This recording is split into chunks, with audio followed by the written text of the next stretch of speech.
The Shadow Out of Time by H.P. Lovecraft. Chapter 1.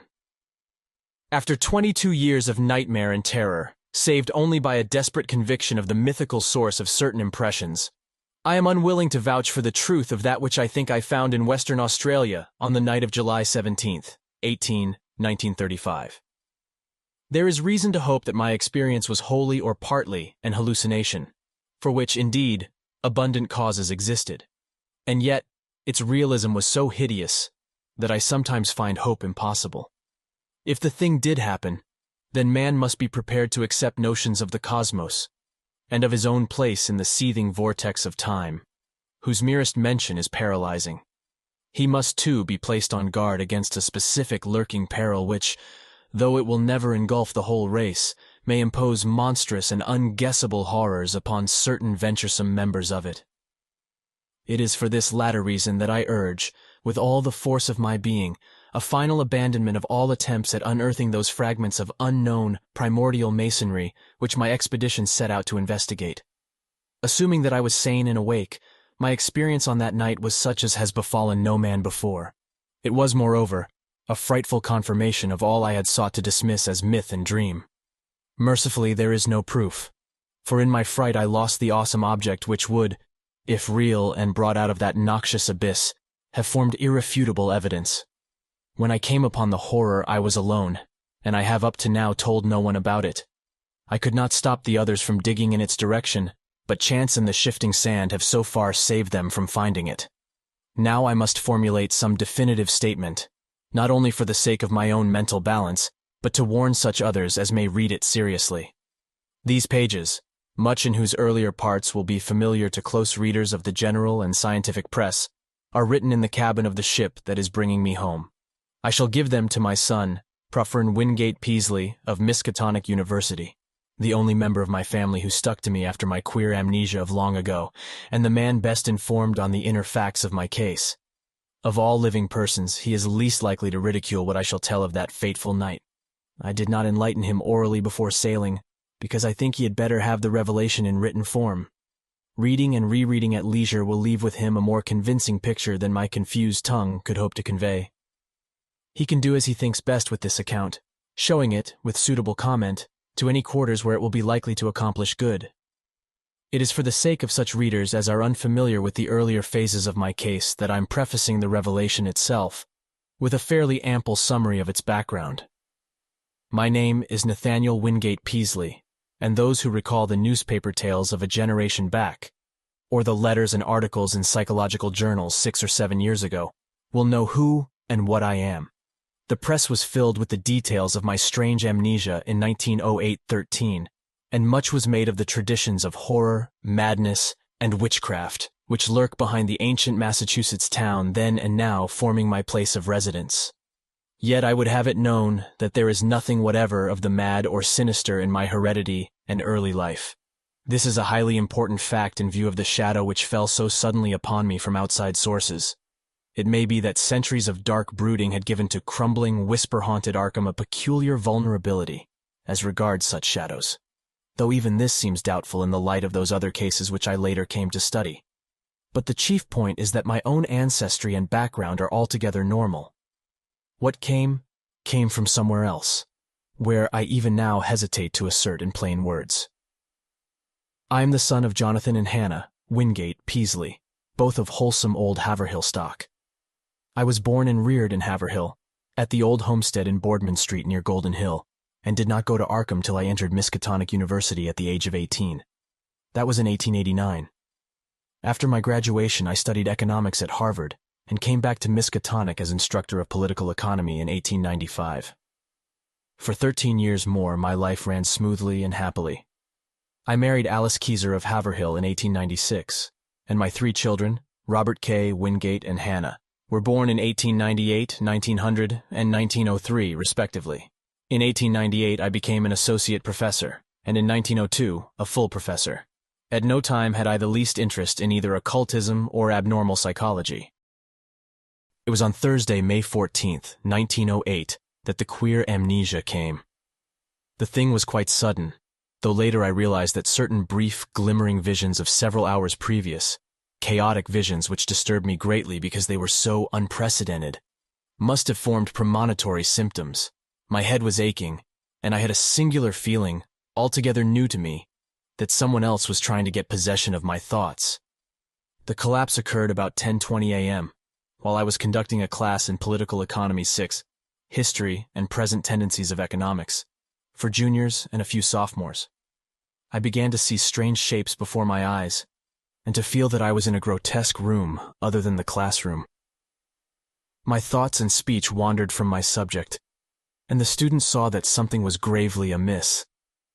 Then I slumped down, unconscious in my chair, in a stupor from which no one could arouse me. Nor did my rightful faculties again look out upon the daylight of our normal world for 5 years, 4 months, and 13 days. It is, of course, from others that I have learned what followed. I showed no sign of consciousness for 16.5 hours, though removed to my home at 27 Crane Street, and given the best of medical attention. At 3 a.m. May 15th, my eyes opened and I began to speak. But before long, the doctors and my family were thoroughly frightened by the trend of my expression and language. It was clear that I had no remembrance of my identity or of my past, though for some reason I seemed anxious to conceal this lack of knowledge. My eyes gazed strangely at the persons around me, and the flexions of my facial muscles were altogether unfamiliar. Even my speech seemed awkward and foreign. I used my vocal organs clumsily and gropingly, and my diction had a curiously stilted quality, as if I had laboriously learned the English language from books. The pronunciation was barbarously alien, whilst the idiom seemed to include both scraps of curious archaism and expressions of a wholly incomprehensible cast. Of the latter one in particular was very potently, even terrifiedly, recalled by the youngest of the physicians 20 years afterward. For at that late period such a phrase began to have an actual currency, first in England and then in the United States, and though of much complexity and indisputable newness, it reproduced in every least particular the mystifying words of the strange Arkham patient of 1908. Physical strength returned at once, although I required an odd amount of re-education in the use of my hands, legs, and bodily apparatus in general. Because of this and other handicaps inherent in the mnemonic lapse, I was for some time kept under strict medical care. When I saw that my attempts to conceal the lapse had failed, I admitted it openly, and became eager for information of all sorts. Indeed, it seemed to the doctors that I had lost interest in my proper personality as soon as I found the case of amnesia accepted as a natural thing. They noticed that my chief efforts were to master certain points in history, science, art, language, and folklore, some of them tremendously abstruse and some childishly simple, which remained very oddly in many cases outside my consciousness. At the same time, they noticed that I had an inexplicable command of many almost unknown sorts of knowledge, a command which I seemed to wish to hide rather than display. I would inadvertently refer with casual assurance to specific events in dim ages outside the range of accepted history, passing off such references as a jest when I saw the surprise they created. And I had a way of speaking of the future which 2 or 3 times caused actual fright. These uncanny flashes soon ceased to appear, though some observers laid their vanishment more to a certain furtive caution on my part than to any waning of the strange knowledge behind them. Indeed, I seemed anomalously avid to absorb the speech, customs, and perspectives of the age around me, as if I were a studious traveler from a far, foreign land. As soon as permitted, I haunted the college library at all hours, and shortly began to arrange for those odd travels and special courses at American and European universities, which evoked so much comment during the next few years. I did not at any time suffer from a lack of learned contacts, for my case had a mild celebrity among the psychologists of the period.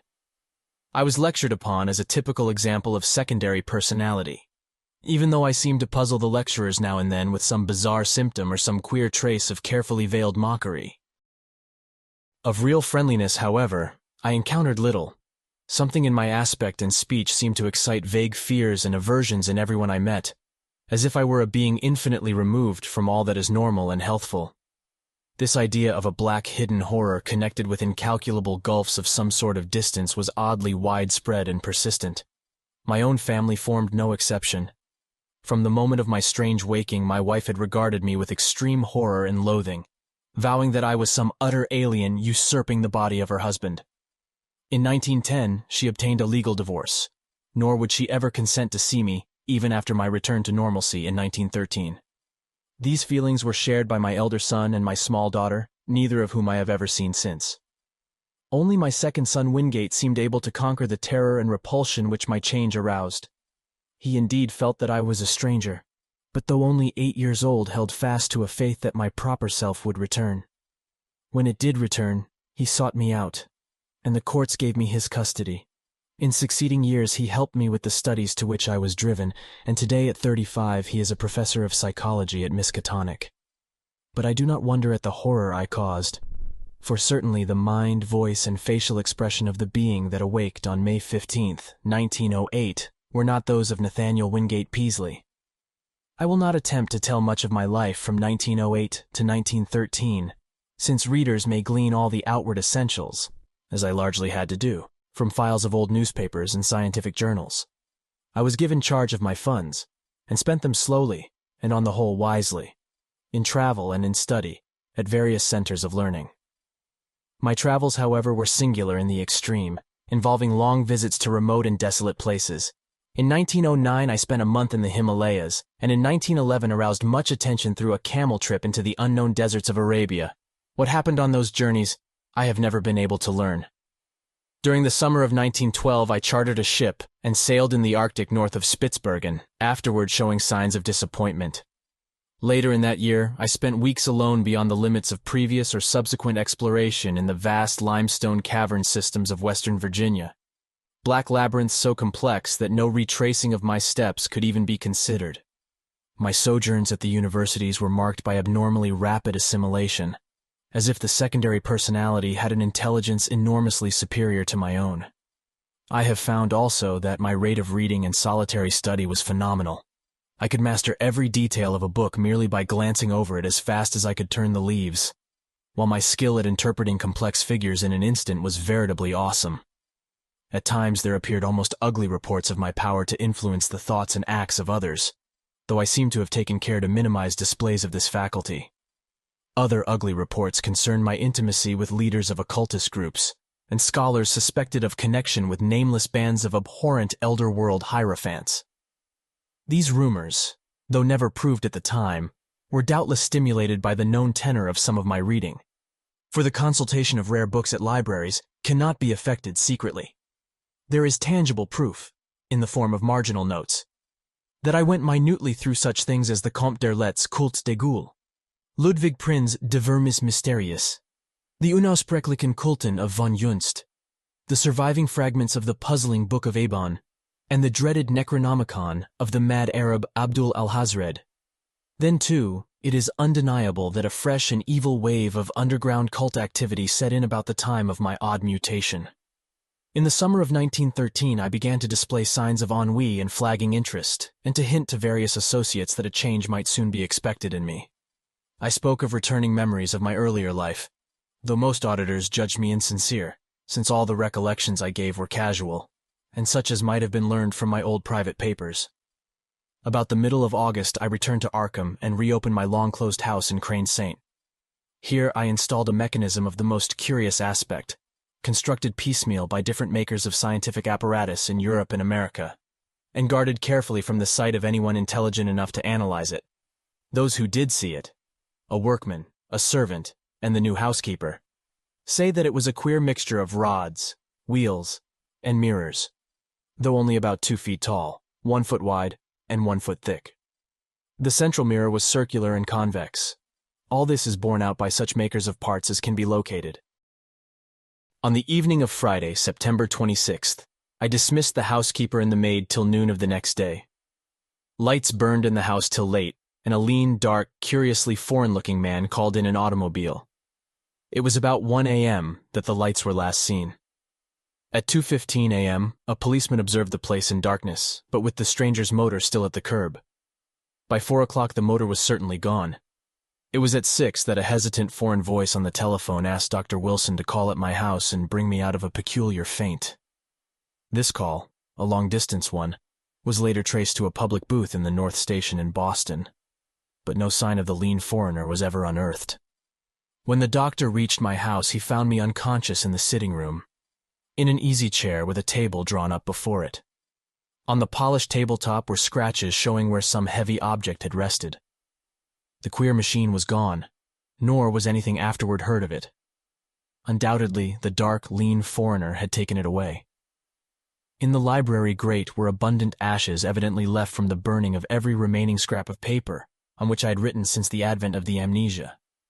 Dr. Wilson found my breathing very peculiar, but after an hypodermic injection, it became more regular. At 11:15 a.m., September 27th, I stirred vigorously, and my hitherto mask-like face began to show signs of expression. Dr. Wilson remarked that the expression was not that of my secondary personality, but seemed much like that of my normal self. About 11:30 I muttered some very curious syllables which seemed unrelated to any human speech. I appeared, too, to struggle against something. Then just after noon, the housekeeper and the maid having meanwhile returned, I began to mutter in English. Of the orthodox economists of that period, Jevons typifies the prevailing trend toward scientific correlation. His attempt to link the commercial cycle of prosperity and depression with the physical cycle of the solar spots forms perhaps the apex of. Nathaniel Wingate Peaslee had come back, a spirit in whose time scale it was still that Thursday morning in 1908, with the economics class gazing up at the battered desk on the platform. Chapter 2. My reabsorption into normal life was a painful and difficult process. The loss of over 5 years creates more complications than can be imagined, and in my case there were countless matters to be adjusted. What I heard of my actions since 1908 astonished and disturbed me, but I tried to view the matter as philosophically as I could. At last regaining custody of my second son Wingate, I settled down with him in the Crane Street house and endeavored to resume teaching, my old professorship having been kindly offered me by the college. I began work with the February 1914 term and kept at it just a year. By that time I realized how badly my experience had shaken me. Though perfectly sane, I hoped, and with no flaw in my original personality, I had not the nervous energy of the old days. Vague dreams and queer ideas continually haunted me, and when the outbreak of the World War turned my mind to history, I found myself thinking of periods and events in the oddest possible fashion. My conception of time, my ability to distinguish between consecutiveness and simultaneousness, seemed subtly disordered, so that I formed chimerical notions about living in one age and casting one's mind all over eternity for knowledge of past and future ages. The war gave me strange impressions of remembering some of its far-off consequences, as if I knew how it was coming out, and could look back upon it in the light of future information. All such quasi-memories were attended with much pain, and with a feeling that some artificial psychological barrier was set against them. When I diffidently hinted to others about my impressions, I met with varied responses. Some persons looked uncomfortably at me, but men in the mathematics department spoke of new developments in those theories of relativity, then discussed only in learned circles, which were later to become so famous. Dr. Albert Einstein, they said, was rapidly reducing time to the status of a mere dimension, but the dreams and disturbed feelings gained on me, so that I had to drop my regular work in 1915. Certain of the impressions were taking an annoying shape, giving me the persistent notion that my amnesia had formed some unholy sort of exchange, that the secondary personality had indeed been an intruding force from unknown regions, and that my own personality had suffered displacement. Thus, I was driven to vague and frightful speculations concerning the whereabouts of my true self during the years that another had held my body. The curious knowledge and strange conduct of my body's late tenant troubled me more and more as I learned further details from persons, papers, and magazines. Queernesses that had baffled others seemed to harmonize terribly with some background of black knowledge which festered in the chasms of my subconscious. I began to search feverishly for every scrap of information bearing on the studies and travels of that other one during the dark years. Not all of my troubles were as semi-abstract as this. There were the dreams, and these seemed to grow in vividness and concreteness. Knowing how most would regard them, I seldom mentioned them to anyone but my son or certain trusted psychologists. But eventually, I commenced a scientific study of other cases, in order to see how typical or non-typical such visions might be among amnesia victims. My results, aided by psychologists, historians, anthropologists, and mental specialists of wide experience, and by a study that included all records of split personalities from the days of demoniac possession legends to the medically realistic present, at first bothered me more than they consoled me. I soon found that my dreams had indeed no counterpart in the overwhelming bulk of true amnesia cases. There remained, however, a tiny residue of accounts which for years baffled and shocked me with their parallelism to my own experience. Some of them were bits of ancient folklore. Others were case histories in the annals of medicine. One or two were anecdotes obscurely buried in standard histories. It thus appeared that, while my special kind of affliction was prodigiously rare, instances of it had occurred at long intervals ever since the beginning of man's annals. Some centuries might contain 1, 2, or 3 cases, others none, or at least none whose record survived.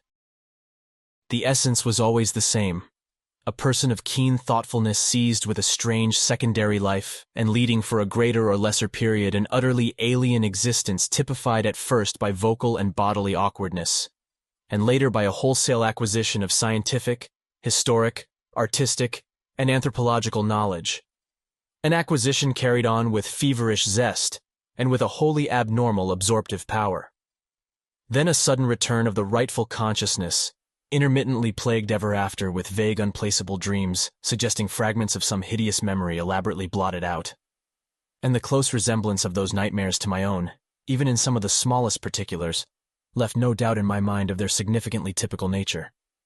1 or 2 of the cases had an added ring of faint, blasphemous familiarity, as if I had heard of them before through some cosmic channel too morbid and frightful to contemplate. In 3 instances, there was specific mention of such an unknown machine as had been in my house before the second change. Another thing that cloudily worried me during my investigation was the somewhat greater frequency of cases where a brief, elusive glimpse of the typical nightmares was afforded to persons not visited with well-defined amnesia. These persons were largely of mediocre mind or less, some so primitive that they could scarcely be thought of as vehicles for abnormal scholarship and preternatural mental acquisitions. For a second, they would be fired with alien force, then a backward lapse and a thin, swift-fading memory of unhuman horrors. There had been at least 3 such cases during the past half-century, one only 15 years before. Had something been groping blindly through time from some unsuspected abyss in nature? Were these faint cases monstrous, sinister experiments of a kind and authorship utterly beyond sane belief?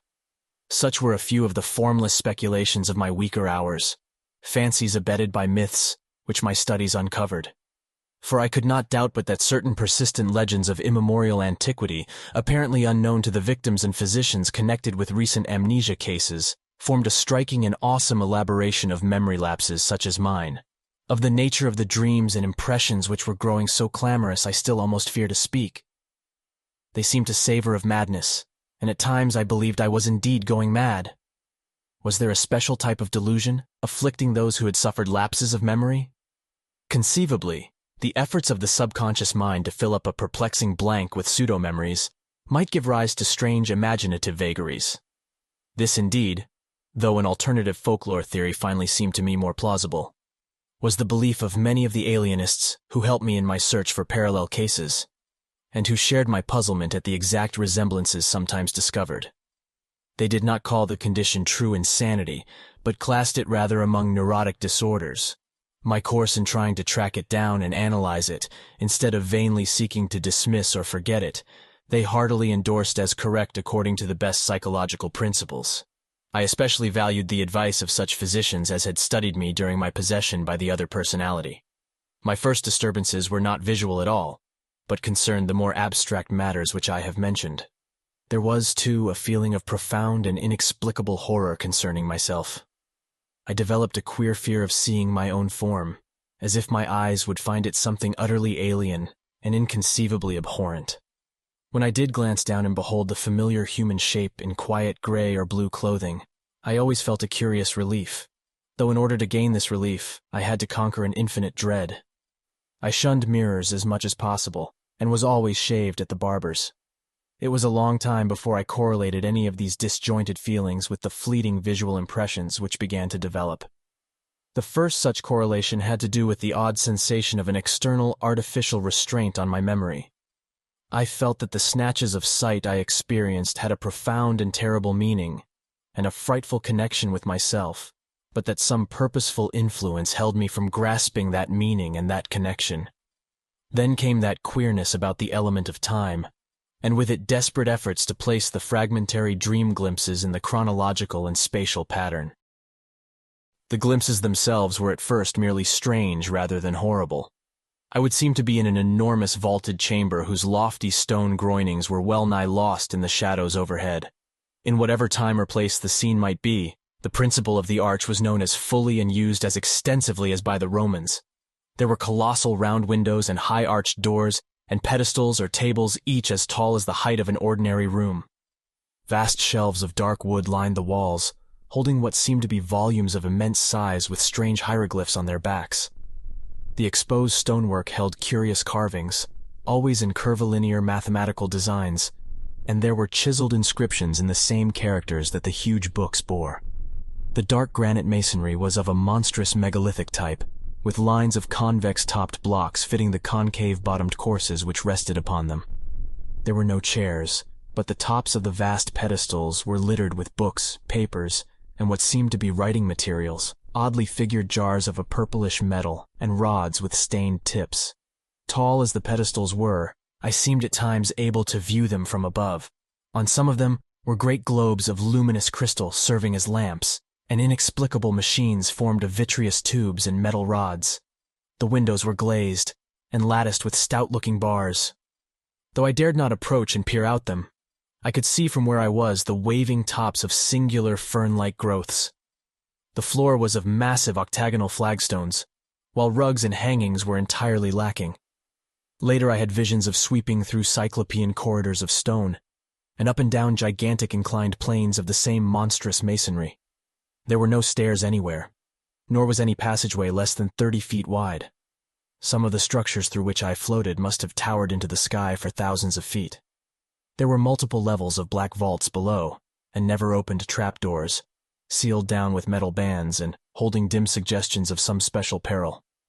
I seemed to be a prisoner, and horror hung broodingly over everything I saw. I felt that the mocking curvilinear hieroglyphs on the walls would blast my soul with their message were I not guarded by a merciful ignorance. Still later, my dreams included vistas from the great round windows and from the titanic flat roof, with its curious gardens, wide barren area, and high scalloped parapet of stone, to which the topmost of the inclined planes led. There were almost endless leagues of giant buildings, each in its garden, and ranged along paved roads fully 200 feet wide. They differed greatly in aspect, but few were less than 500 feet square or 1,000 feet high. Many seemed so limitless that they must have had a frontage of several thousand feet, while some shot up to mountainous altitudes in the gray, steamy heavens. They seemed to be mainly of stone or concrete, and most of them embodied the oddly curvilinear type of masonry noticeable in the building that held me. Roofs were flat and garden-covered, and tended to have scalloped parapets. Sometimes there were terraces and higher levels, and wide cleared spaces amidst the gardens. The great roads held hints of motion, but in the earlier visions I could not resolve this impression into details. In certain places I beheld enormous dark cylindrical towers, which climbed far above any of the other structures. These appeared to be of a totally unique nature, and showed signs of prodigious age and dilapidation. They were built of a bizarre type of square-cut basalt masonry, and tapered slightly toward their rounded tops. Nowhere in any of them could the least traces of windows or other apertures save huge doors be found. I noticed also some lower buildings, all crumbling with the weathering of eons, which resembled these dark cylindrical towers in basic architecture. Around all these aberrant piles of square-cut masonry, there hovered an inexplicable aura of menace and concentrated fear, like that bred by the sealed trap-doors. The omnipresent gardens were almost terrifying in their strangeness, with bizarre and unfamiliar forms of vegetation nodding over broad paths lined with curiously carven monoliths. Abnormally vast fern-like growths predominated, some green, and some of a ghastly fungoid pallor.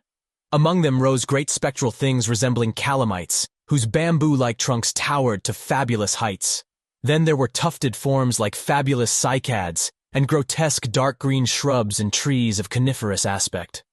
Flowers were small, colorless and unrecognizable, blooming in geometrical beds and at large among the greenery. In a few of the terrace and rooftop gardens were larger and more vivid blossoms of almost offensive contours and seeming to suggest artificial breeding. Fungi of inconceivable size, outlines, and colors speckled the scene in patterns bespeaking some unknown but well-established horticultural tradition. In the larger gardens on the ground, there seemed to be some attempt to preserve the irregularities of nature, but on the roofs, there was more selectiveness and more evidences of the topiary art. The skies were almost always moist and cloudy, and sometimes I would seem to witness tremendous rains. Once in a while, though, there would be glimpses of the sun, which looked abnormally large, and of the moon, whose markings held a touch of difference from the normal that I could never quite fathom.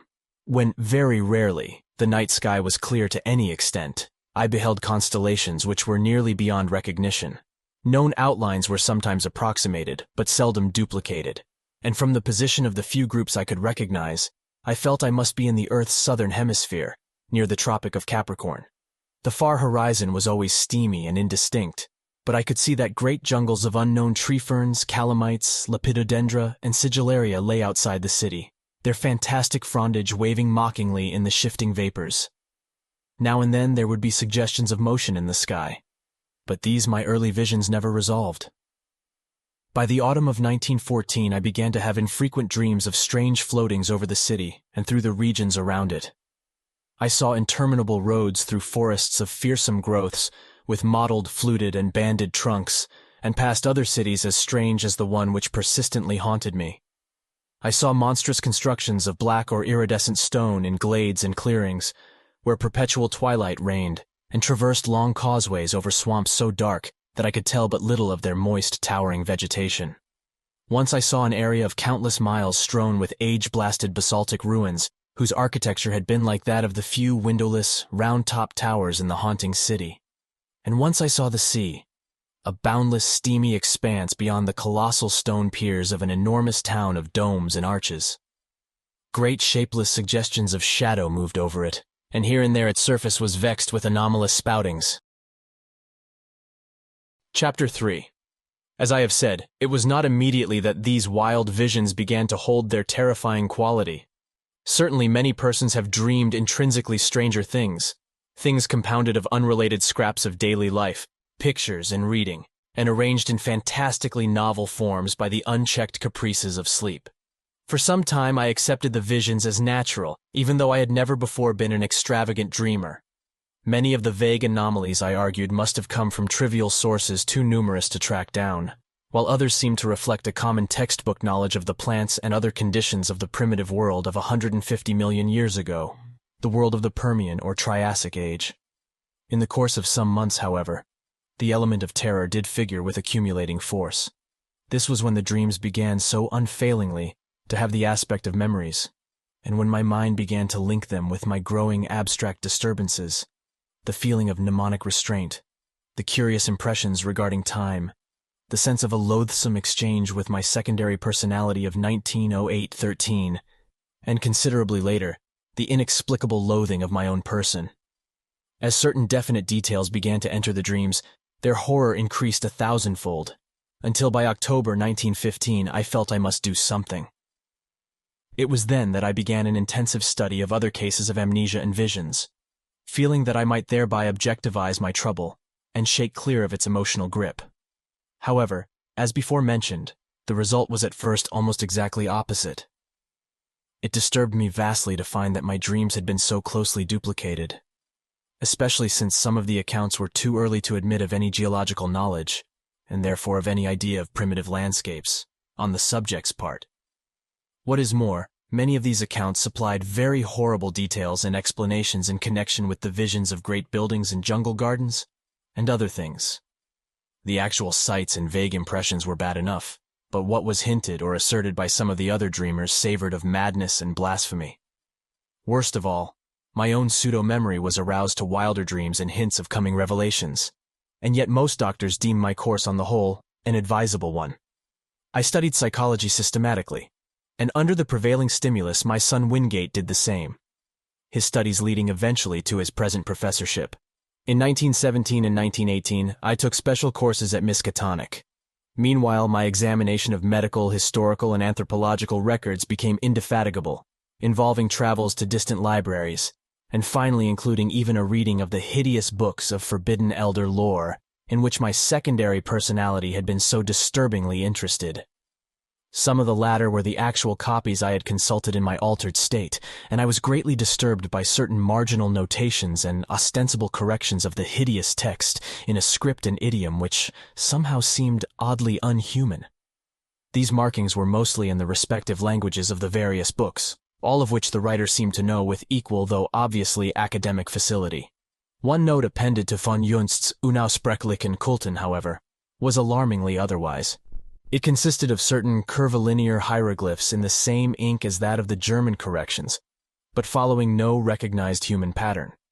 And these hieroglyphs were closely and unmistakably akin to the characters constantly met with in my dreams, characters whose meaning I would sometimes momentarily fancy I knew or was just on the brink of recalling. To complete my black confusion, my librarians assured me that, in view of previous examinations and records of consultation of the volumes in question, all of these notations must have been made by myself in my secondary state. This despite the fact that I was and still am ignorant of 3 of the languages involved. Piecing together the scattered records, ancient and modern, anthropological and medical, I found a fairly consistent mixture of myth and hallucination, whose scope and wildness left me utterly dazed. Only one thing consoled me: the fact that the myths were of such early existence. What lost knowledge could have brought pictures of the Paleozoic or Mesozoic landscape into these primitive fables? I could not even guess. But the pictures had been there. Thus, a basis existed for the formation of a fixed type of delusion. Cases of amnesia no doubt created the general myth pattern, but afterward the fanciful accretions of the myths must have reacted on amnesia sufferers and colored their pseudo-memories. I myself had read and heard all the early tales during my memory lapse. My quest had amply proved that. Was it not natural, then, for my subsequent dreams and emotional impressions to become colored and molded by what my memory subtly held over from my secondary state?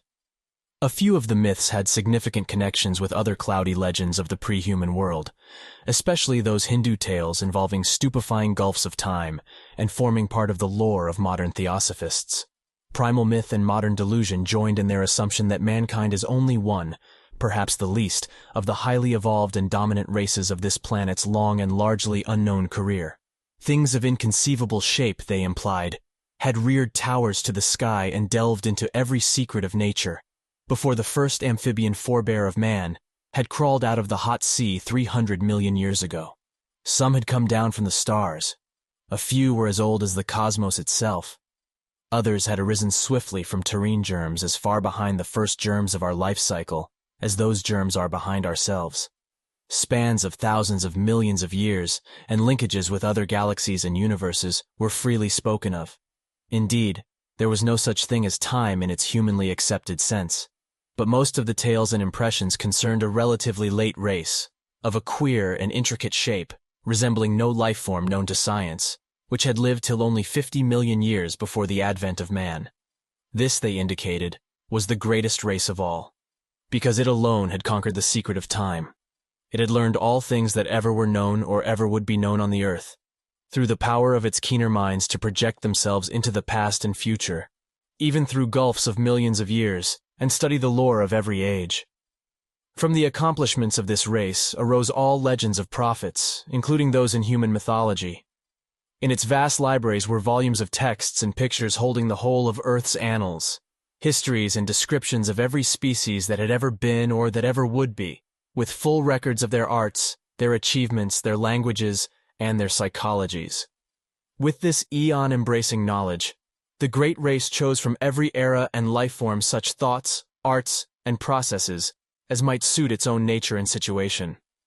Knowledge of the past, secured through a kind of mind-casting outside the recognized senses, was harder to glean than knowledge of the future. In the latter case, the course was easier and more material. With suitable mechanical aid, a mind would project itself forward in time, feeling its dim, extrasensory way till it approached the desired period. Then, after preliminary trials, it would seize on the best discoverable representative of the highest of that period's life forms, entering the organism's brain and setting up therein its own vibrations, while the displaced mind would strike back to the period of the displacer, remaining in the latter's body till a reverse process was set up.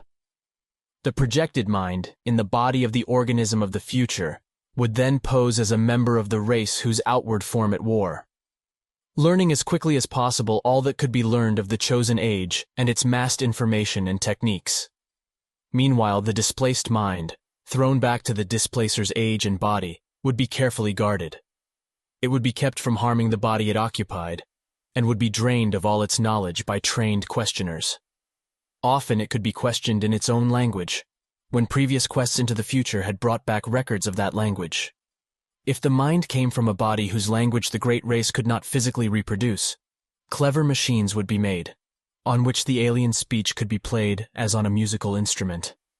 The great race's members were immense rugose cones 10 feet high, and with head and other organs attached to foot-thick, distensible limbs spreading from the apexes. They spoke by the clicking or scraping of huge paws or claws attached to the end of 2 of their 4 limbs, and walked by the expansion and contraction of a viscous layer attached to their vast 10-foot bases. When the captive mind's amazement and resentment had worn off, and when, assuming that it came from a body vastly different from the great race's, it had lost its horror at its unfamiliar temporary form, it was permitted to study its new environment and experience a wonder and wisdom approximating that of its displacer. With suitable precautions, and in exchange for suitable services, it was allowed to rove all over the habitable world in Titan airships or on the huge boat-like atomic-engined vehicles, which traverse the great roads, and to delve freely into the libraries containing the records of the planet's past and future. This reconciled many captive minds to their lot, since none were other than keen, and to such minds the unveiling of hidden mysteries of Earth, closed chapters of inconceivable pasts and dizzying vortices of future time, which include the years ahead of their own natural ages, forms always, despite the abysmal horrors often unveiled, the supreme experience of life. Now and then, certain captives were permitted to meet other captive minds seized from the future, to exchange thoughts with consciousnesses living 100 or 1,000 or 1,000,000 years before or after their own ages. And all were urged to write copiously in their own languages of themselves and their respective periods, such documents to be filed in the great central archives. It may be added that there was one sad special type of captive, whose privileges were far greater than those of the majority. These were the dying, permanent exiles, whose bodies in the future had been seized by keen-minded members of the great race who, faced with death, sought to escape mental extinction. Such melancholy exiles were not as common as might be expected, since the longevity of the great race lessened its love of life, especially among those superior minds capable of projection.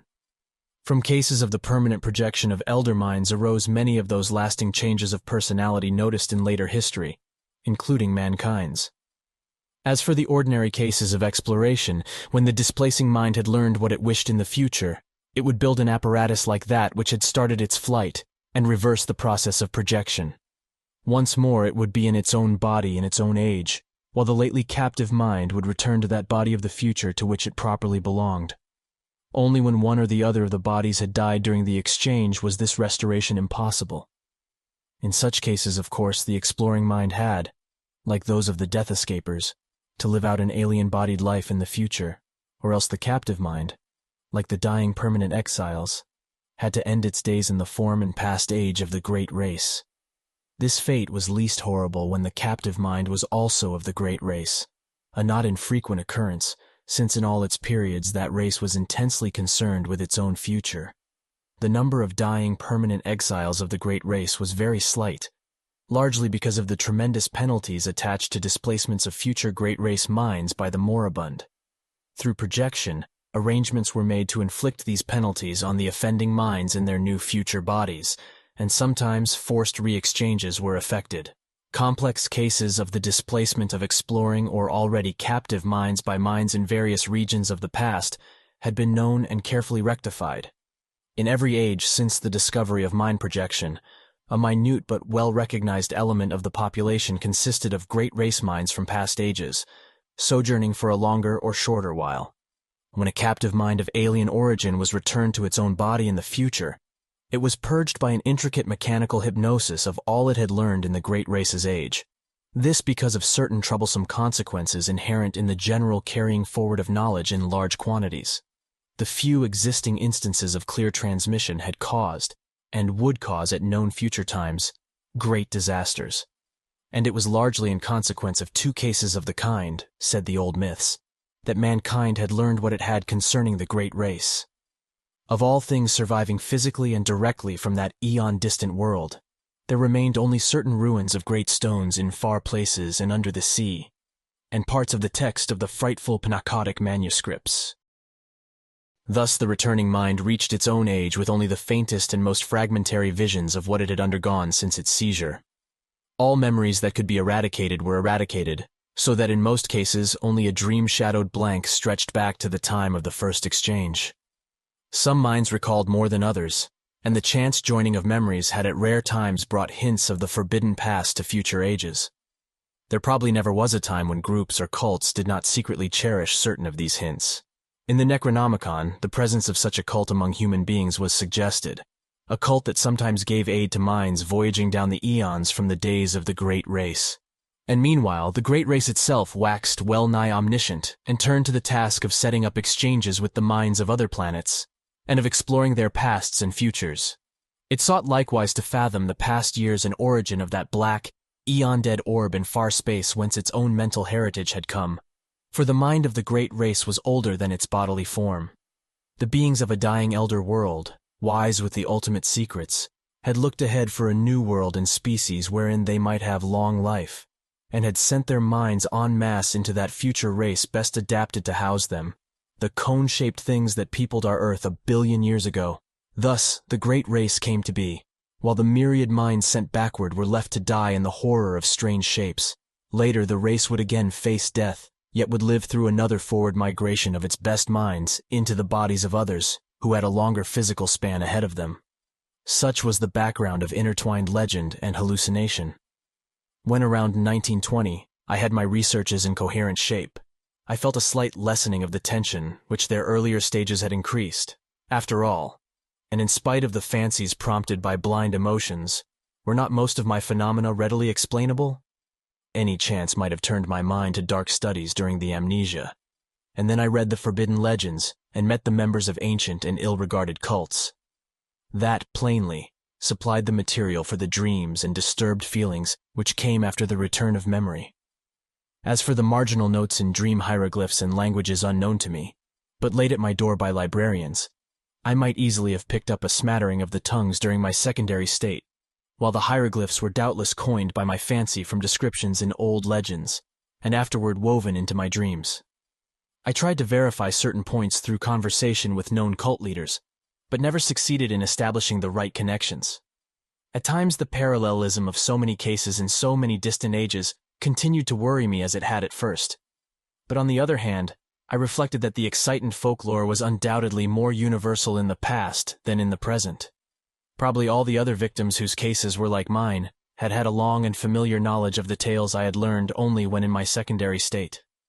When these victims had lost their memory, they had associated themselves with the creatures of their household myths, the fabulous invaders supposed to displace men's minds, and had thus embarked upon quests for knowledge which they thought they could take back to a fancied, non-human past.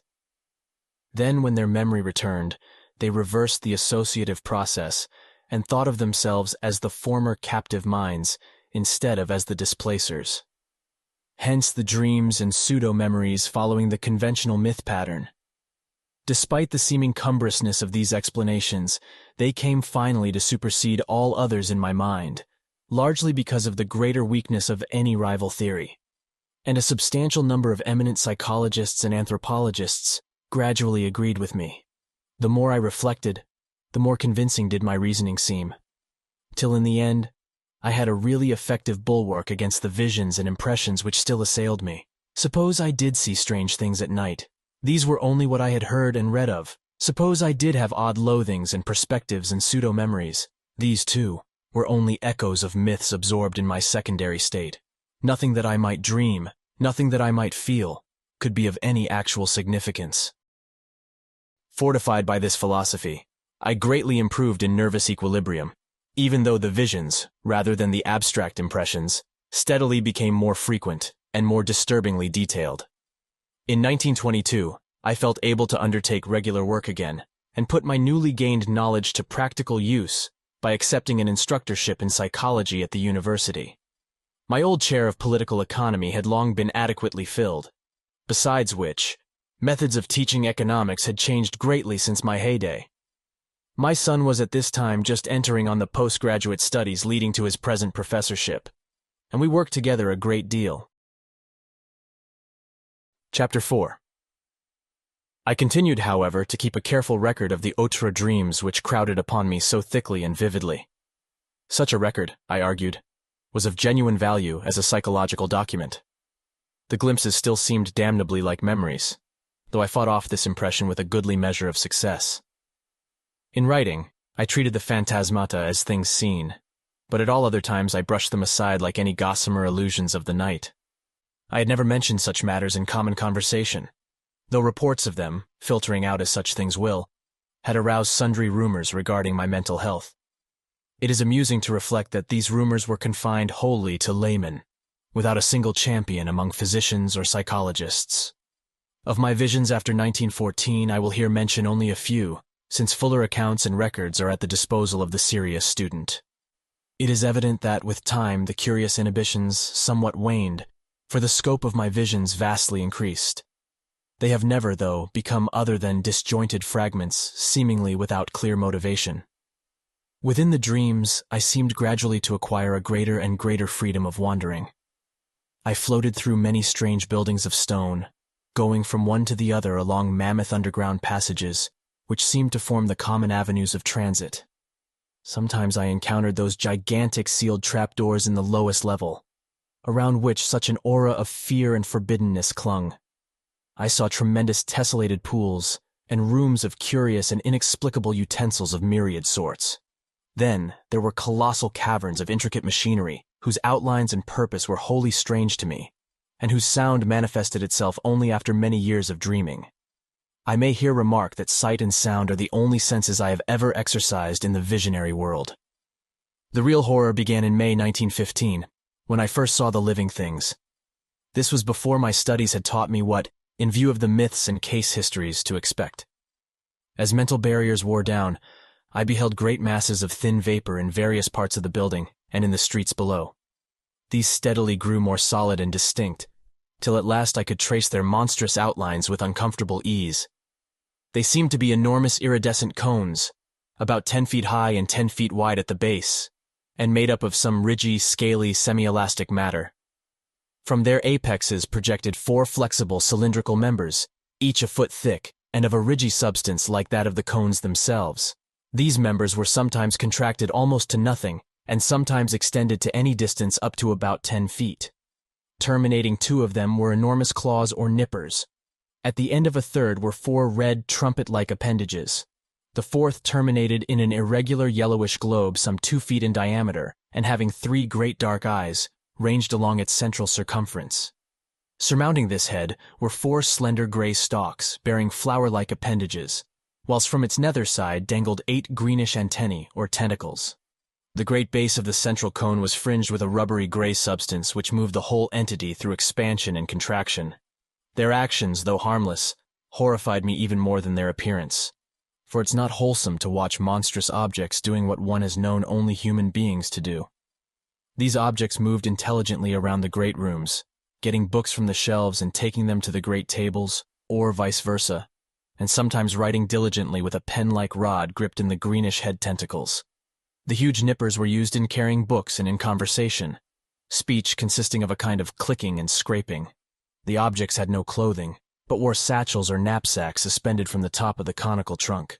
They commonly carried their head and its supporting member at the level of the cone top, although it was frequently raised or lowered.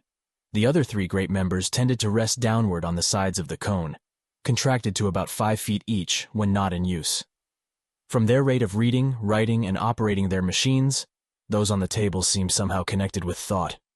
I concluded that their intelligence was enormously greater than man's. Afterward I saw them everywhere, swarming in all the great chambers and corridors, tending monstrous machines in vaulted crypts, and racing along the vast roads in gigantic boat-shaped cars. I ceased to be afraid of them, for they seemed to form supremely natural parts of their environment. Individual differences amongst them began to be manifest, and a few appeared to be under some kind of restraint. These latter, though showing no physical variation, had a diversity of gestures and habits which marked them off not only from the majority, but very largely from one another. They wrote a great deal in what seemed to my cloudy vision a vast variety of characters, never the typical curvilinear hieroglyphs of the majority. A few, I fancied, used our own familiar alphabet. Most of them worked much more slowly than the general mass of the entities. All this time, my own part in the dreams seemed to be that of a disembodied consciousness with a range of vision wider than the normal, floating freely about, yet confined to the ordinary avenues and speeds of travel. Not until August 1915 did any suggestions of bodily existence begin to harass me. I say harass, because the first phase was a purely abstract, though infinitely terrible association of my previously noted body loathing with the scenes of my visions. For a while, my chief concern during dreams was to avoid looking down at myself, and I recall how grateful I was for the total absence of large mirrors in the strange rooms. I was mightily troubled by the fact that I always saw the great tables, whose height could not be under 10 feet, from a level not below that of their surfaces. And then the morbid temptation to look down at myself became greater and greater, till one night I could not resist it. At first my downward glance revealed nothing whatever. A moment later I perceived that this was because my head lay at the end of a flexible neck of enormous length. Retracting this neck and gazing down very sharply, I saw the scaly, rugose, iridescent bulk of a vast cone 10 feet tall and 10 feet wide at the base. That was when I waked half of Arkham with my screaming as I plunged madly up from the abyss of sleep. Only after weeks of hideous repetition did I grow half reconciled to these visions of myself in monstrous form. In the dreams I now moved bodily among the other unknown entities, reading terrible books from the endless shelves, and writing for hours at the great tables with a stylus managed by the green tentacles that hung down from my head. Snatches of what I read and wrote would linger in my memory.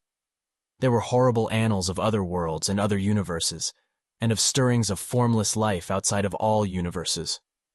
There were records of strange orders of beings which had peopled the world in forgotten pasts, and frightful chronicles of grotesque-bodied intelligences which would people it millions of years after the death of the last human being. And I learned of chapters in human history whose existence no scholar of today has ever suspected. Most of these writings were in the language of the hieroglyphs, which I studied in a queer way with the aid of droning machines, and which was evidently an agglutinative speech with root systems utterly unlike any found in human languages. Other volumes were in other unknown tongues learned in the same queer way. A very few were in languages I knew. Extremely clever pictures, both inserted in the records and forming separate collections, aided me immensely, and all the time I seemed to be setting down a history of my own age in English. On waking, I could recall only minute and meaningless scraps of the unknown tongues which my dream self had mastered, though whole phrases of the history stayed with me.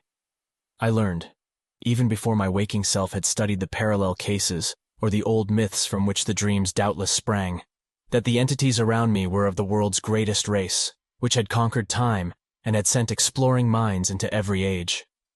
I knew, too, that I had been snatched from my age while another used my body in that age, and that a few of the other strange forms housed similarly captured minds.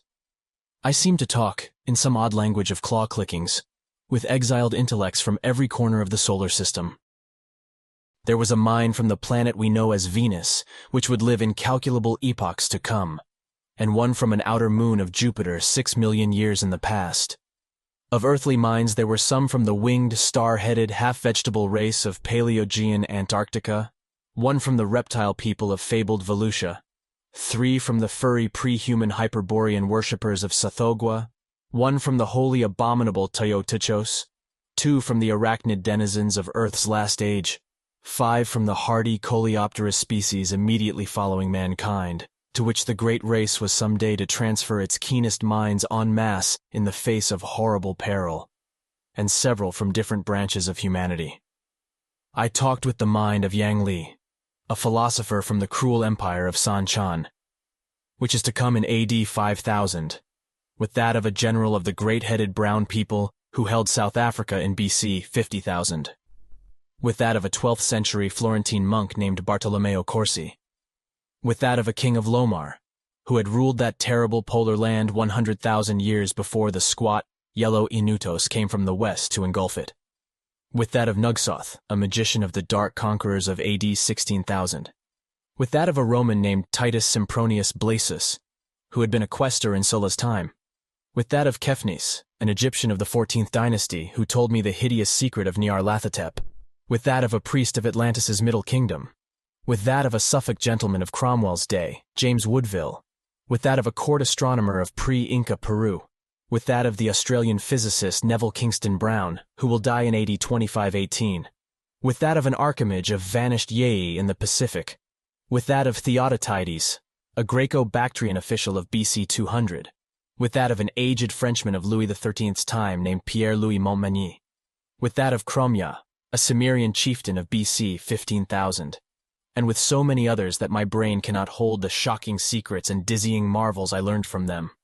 I awaked each morning in a fever, sometimes frantically trying to verify or discredit such information as fell within the range of modern human knowledge. Traditional facts took on new and doubtful aspects, and I marveled at the dream fancy which could invent such surprising addenda to history and science. I shivered at the mysteries the past may conceal, and trembled at the menaces the future may bring forth. What was hinted in the speech of post-human entities of the fate of mankind produced such an effect on me that I will not set it down here. After man, there would be the mighty beetle civilization, the bodies of whose members the cream of the great race would seize when the monstrous doom overtook the elder world. Later, as the Earth's span closed, the transferred minds would again migrate through time and space to another stopping place in the bodies of the bulbous vegetable entities of Mercury.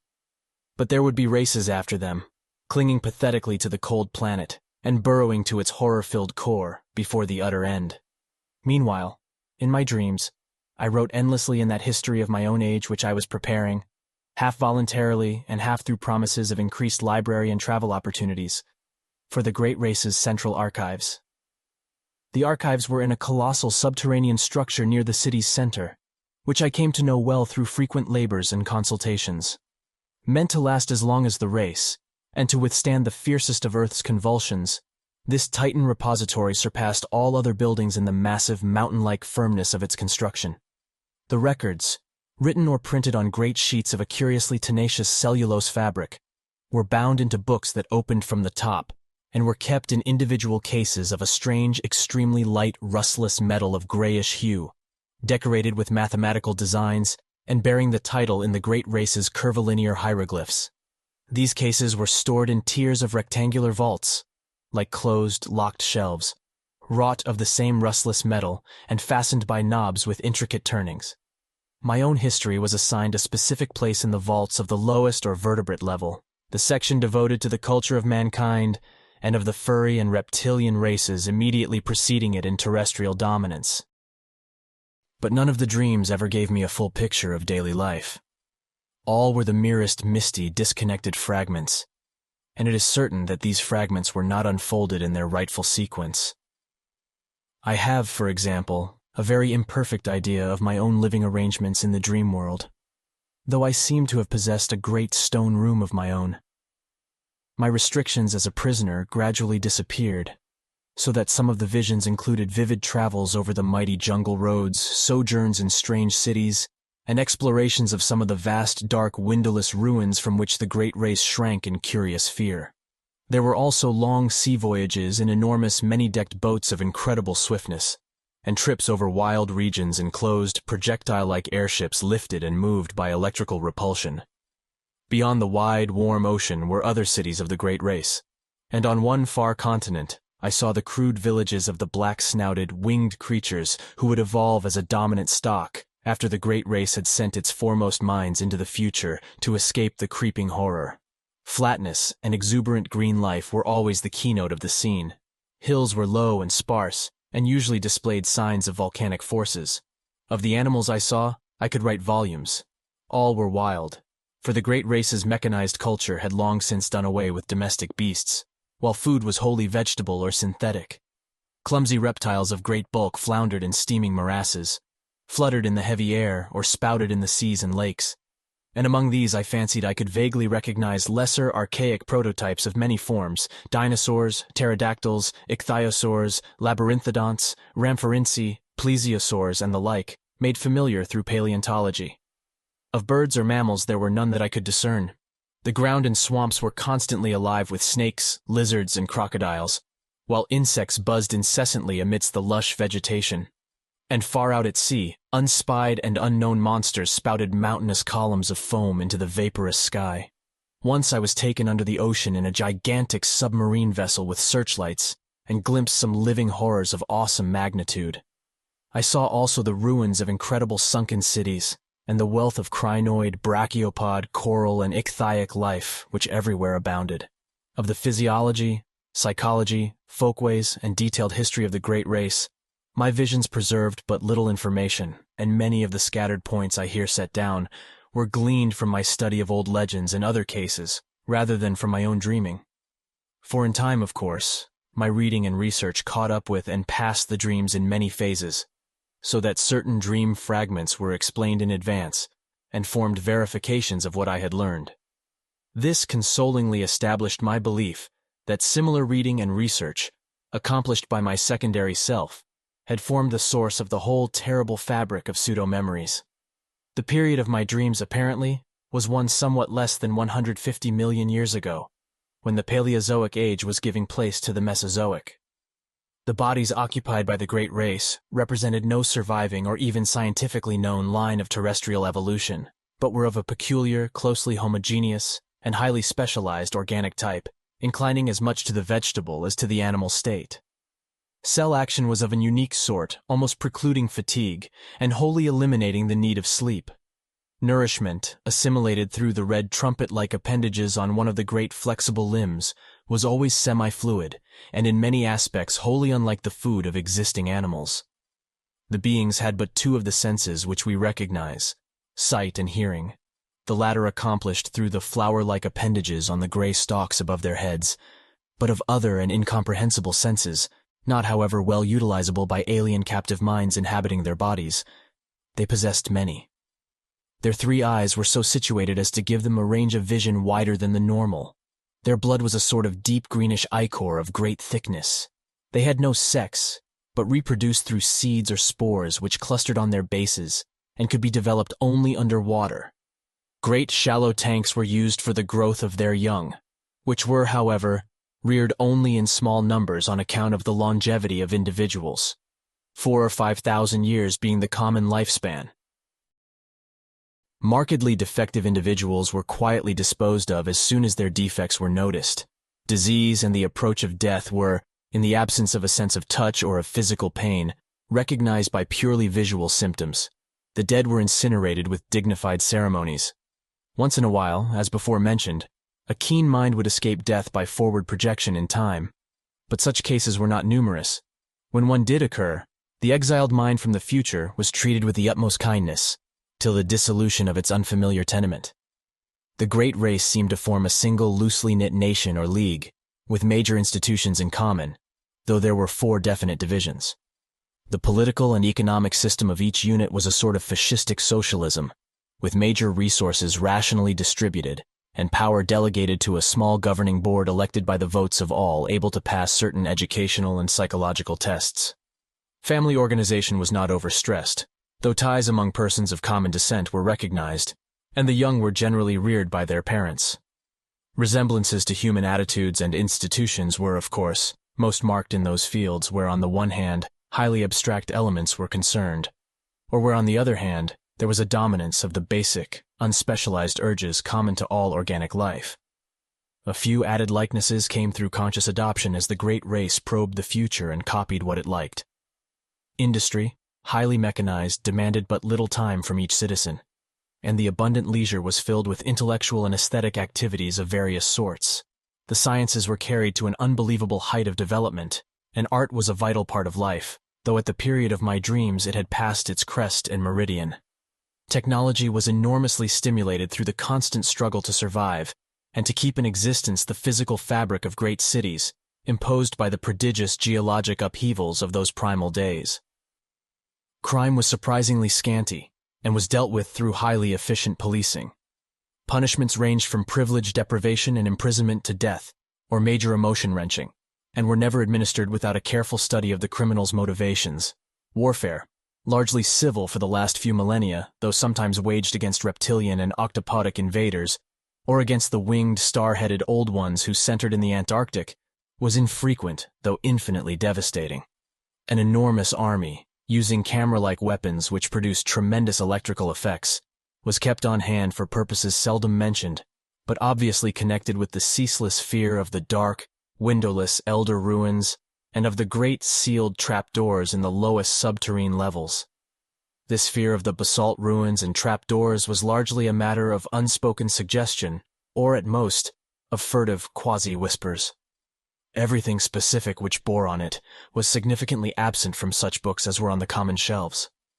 It was the one subject lying altogether under a taboo among the great race, and seemed to be connected alike with horrible bygone struggles, and with that future peril which would someday force the race to send its keener minds ahead, en masse in time. Imperfect and fragmentary as were the other things presented by dreams and legends, this matter was still more bafflingly shrouded. The vague old myths avoided it, or perhaps all allusions had for some reason been excised, and in the dreams of myself and others, the hints were peculiarly few. Members of the great race never intentionally referred to the matter, and what could be gleaned came only from some of the more sharply observant captive minds. According to these scraps of information, the basis of the fear was a horrible elder race of half-polypus, utterly alien entities, which had come through space from immeasurably distant universes and had dominated the Earth and 3 other solar planets about 600 million years ago. They were only partly material, as we understand matter, and their type of consciousness and media of perception differed wholly from those of terrestrial organisms. For example, their senses did not include that of sight, their mental world being a strange, non-visual pattern of impressions. They were, however, sufficiently material to use implements of normal matter when in cosmic areas containing it, and they required housing, albeit of a peculiar kind. Though their senses could penetrate all material barriers, their substance could not, and certain forms of electrical energy could wholly destroy them. They had the power of aerial motion despite the absence of wings or any other visible means of levitation. Their minds were of such texture that no exchange with them could be affected by the great race. When these things had come to the earth, they had built mighty basalt cities of windowless towers and had preyed horribly upon the beings they found. Thus it was when the minds of the great race sped across the void from that obscure transgalactic world known in the disturbing and debatable Eltdown shards as Yith. The newcomers, with the instruments they created, had found it easy to subdue the predatory entities and drive them down to those caverns of inner earth which they had already joined to their abodes and begun to inhabit. Then they had sealed the entrances and left them to their fate, afterward occupying most of their great cities and preserving certain important buildings for reasons connected more with superstition than with indifference, boldness, or scientific and historical zeal. But as the eons passed, there came vague, evil signs that the elder things were growing strong and numerous in the inner world. There were sporadic eruptions of a particularly hideous character in certain small and remote cities of the great race, and in some of the deserted elder cities which the great race had not peopled, places where the paths to the gulfs below had not been properly sealed or guarded. After that, greater precautions were taken, and many of the paths were closed forever, though a few were left with sealed trapdoors for strategic use in fighting the elder things if ever they broke forth in unexpected places. Fresh rifts caused by that self-same geologic change which had choked some of the paths and had slowly lessened the number of outer-world structures and ruins surviving from the conquered entities. The eruptions of the elder things must have been shocking beyond all description, since they had permanently colored the psychology of the great race. Such was the fixed mood of horror that the very aspect of the creatures was left unmentioned. At no time was I able to gain a clear hint of what they looked like. There were veiled suggestions of a monstrous plasticity and of temporary lapses of visibility, while other fragmentary whispers referred to their control and military use of great winds. Singular whistling noises and colossal footprints made up of 5 circular toe marks seemed also to be associated with them. It was evident that the coming doom so desperately feared by the great race, the doom that was one day to send millions of keen minds across the chasm of time to strange bodies in the safer future, had to do with a final successful eruption of the elder beings. Mental projections down the ages had clearly foretold such a horror, and the great race had resolved that none who could escape should face it, that the foray would be a matter of vengeance, rather than an attempt to reoccupy the outer world. They knew from the planet's later history for their projections showed the coming and going of subsequent races untroubled by the monstrous entities. Perhaps these entities had come to prefer Earth's inner abysses to the variable, storm-ravaged surface, since light meant nothing to them. Perhaps, too, they were slowly weakening with the eons. Indeed, it was known that they would be quite dead in the time of the post-human beetle race, which the fleeing minds would tenant. Meanwhile, the great race maintained its cautious vigilance, with potent weapons ceaselessly ready, despite the horrified banishing of the subject from common speech and visible records. And always the shadow of nameless fear hung about the sealed trapdoors and the dark, windowless elder towers. Chapter 5. That is the world of which my dreams brought me dim, scattered echoes every night. I cannot hope to give any true idea of the horror and dread contained in such echoes, for it was upon a wholly intangible quality, the sharp sense of pseudo-memory, that such feelings mainly depended. As I have said, my studies gradually gave me a defense against these feelings, in the form of rational psychological explanations. And this saving influence was augmented by the subtle touch of accustomedness which comes with the passage of time. Yet in spite of everything, the vague, creeping terror would return momentarily now and then. It did not, however, engulf me as it had before, and after 1922 I lived a very normal life of work and recreation. In the course of years, I began to feel that my experience, together with the kindred cases and the related folklore, ought to be definitely summarized and published for the benefit of serious students. Hence, I prepared a series of articles briefly covering the whole ground and illustrated with crude sketches of some of the shapes, scenes, decorative motifs, and hieroglyphs remembered from the dreams. These appeared at various times during 1928 and 1929 in the Journal of the American Psychological Society, but did not attract much attention. Meanwhile, I continued to record my dreams with the minutest care, even though the growing stack of reports attained troublesomely vast proportions. On July 10, 1934, there was forwarded to me by the Psychological Society the letter which opened the culminating and most horrible phase of the whole mad ordeal. It was postmarked Pilbara, Western Australia, and bore the signature of one whom I found, upon inquiry, to be a mining engineer of considerable prominence. Enclosed were some very curious snapshots. I will reproduce the text in its entirety, and no reader can fail to understand how tremendous an effect it and the photographs had upon me. I was, for a time, almost stunned and incredulous, for although I had often thought that some basis of fact must underlie certain phases of the legends which had colored my dreams, I was nonetheless unprepared for anything like a tangible survival from a lost world, remote beyond all imagination. Most devastating of all were the photographs. For here, in cold, incontrovertible realism, there stood out against a background of sand certain worn-down, water-ridged, storm-weathered blocks of stone whose slightly convex tops and slightly concave bottoms told their own story. And when I studied them with a magnifying glass, I could see all too plainly, amidst the batterings and pittings, the traces of those vast curvilinear designs and occasional hieroglyphs whose significance had become so hideous to me. But here is the letter, which speaks for itself. 49, Dampier Starnier, Pilbara, W. Australia, the 18th of May, 1934. Professor W. Peaslee, care of AM, Psychological Society, 30, E. 41st Street, New York City, USA. My dear sir, a recent conversation with Dr. E. M. Boyle of Perth, and some papers with your articles which he has just sent me, make it advisable for me to tell you about certain things I have seen in the great sandy desert east of our gold field here.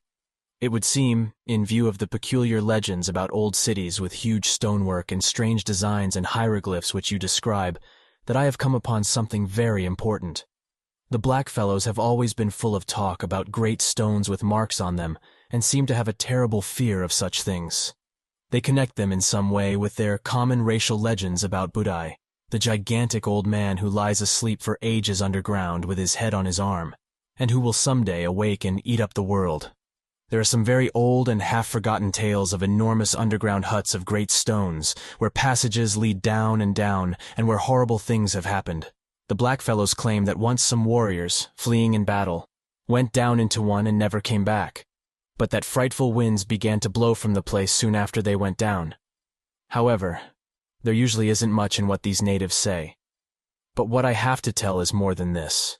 2 years ago, when I was prospecting about 500 miles east in the desert, I came on a lot of queer pieces of dressed stone, perhaps 3x2x 2 feet in size, and weathered and pitted to the very limit. At first I couldn't find any of the marks the blackfellows told about, but when I looked close enough I could make out some deeply carved lines in spite of the weathering. They were peculiar curves, just like what the blacks had tried to describe. I imagine there must have been 30 or 40 blocks, some nearly buried in the sand, and all within a circle perhaps 1/4 of a mile's diameter. When I saw some, I looked around closely for more, and made a careful reckoning of the place with my instruments. I also took pictures of 10 or 12 of the most typical blocks, and will enclose the prints for you to see.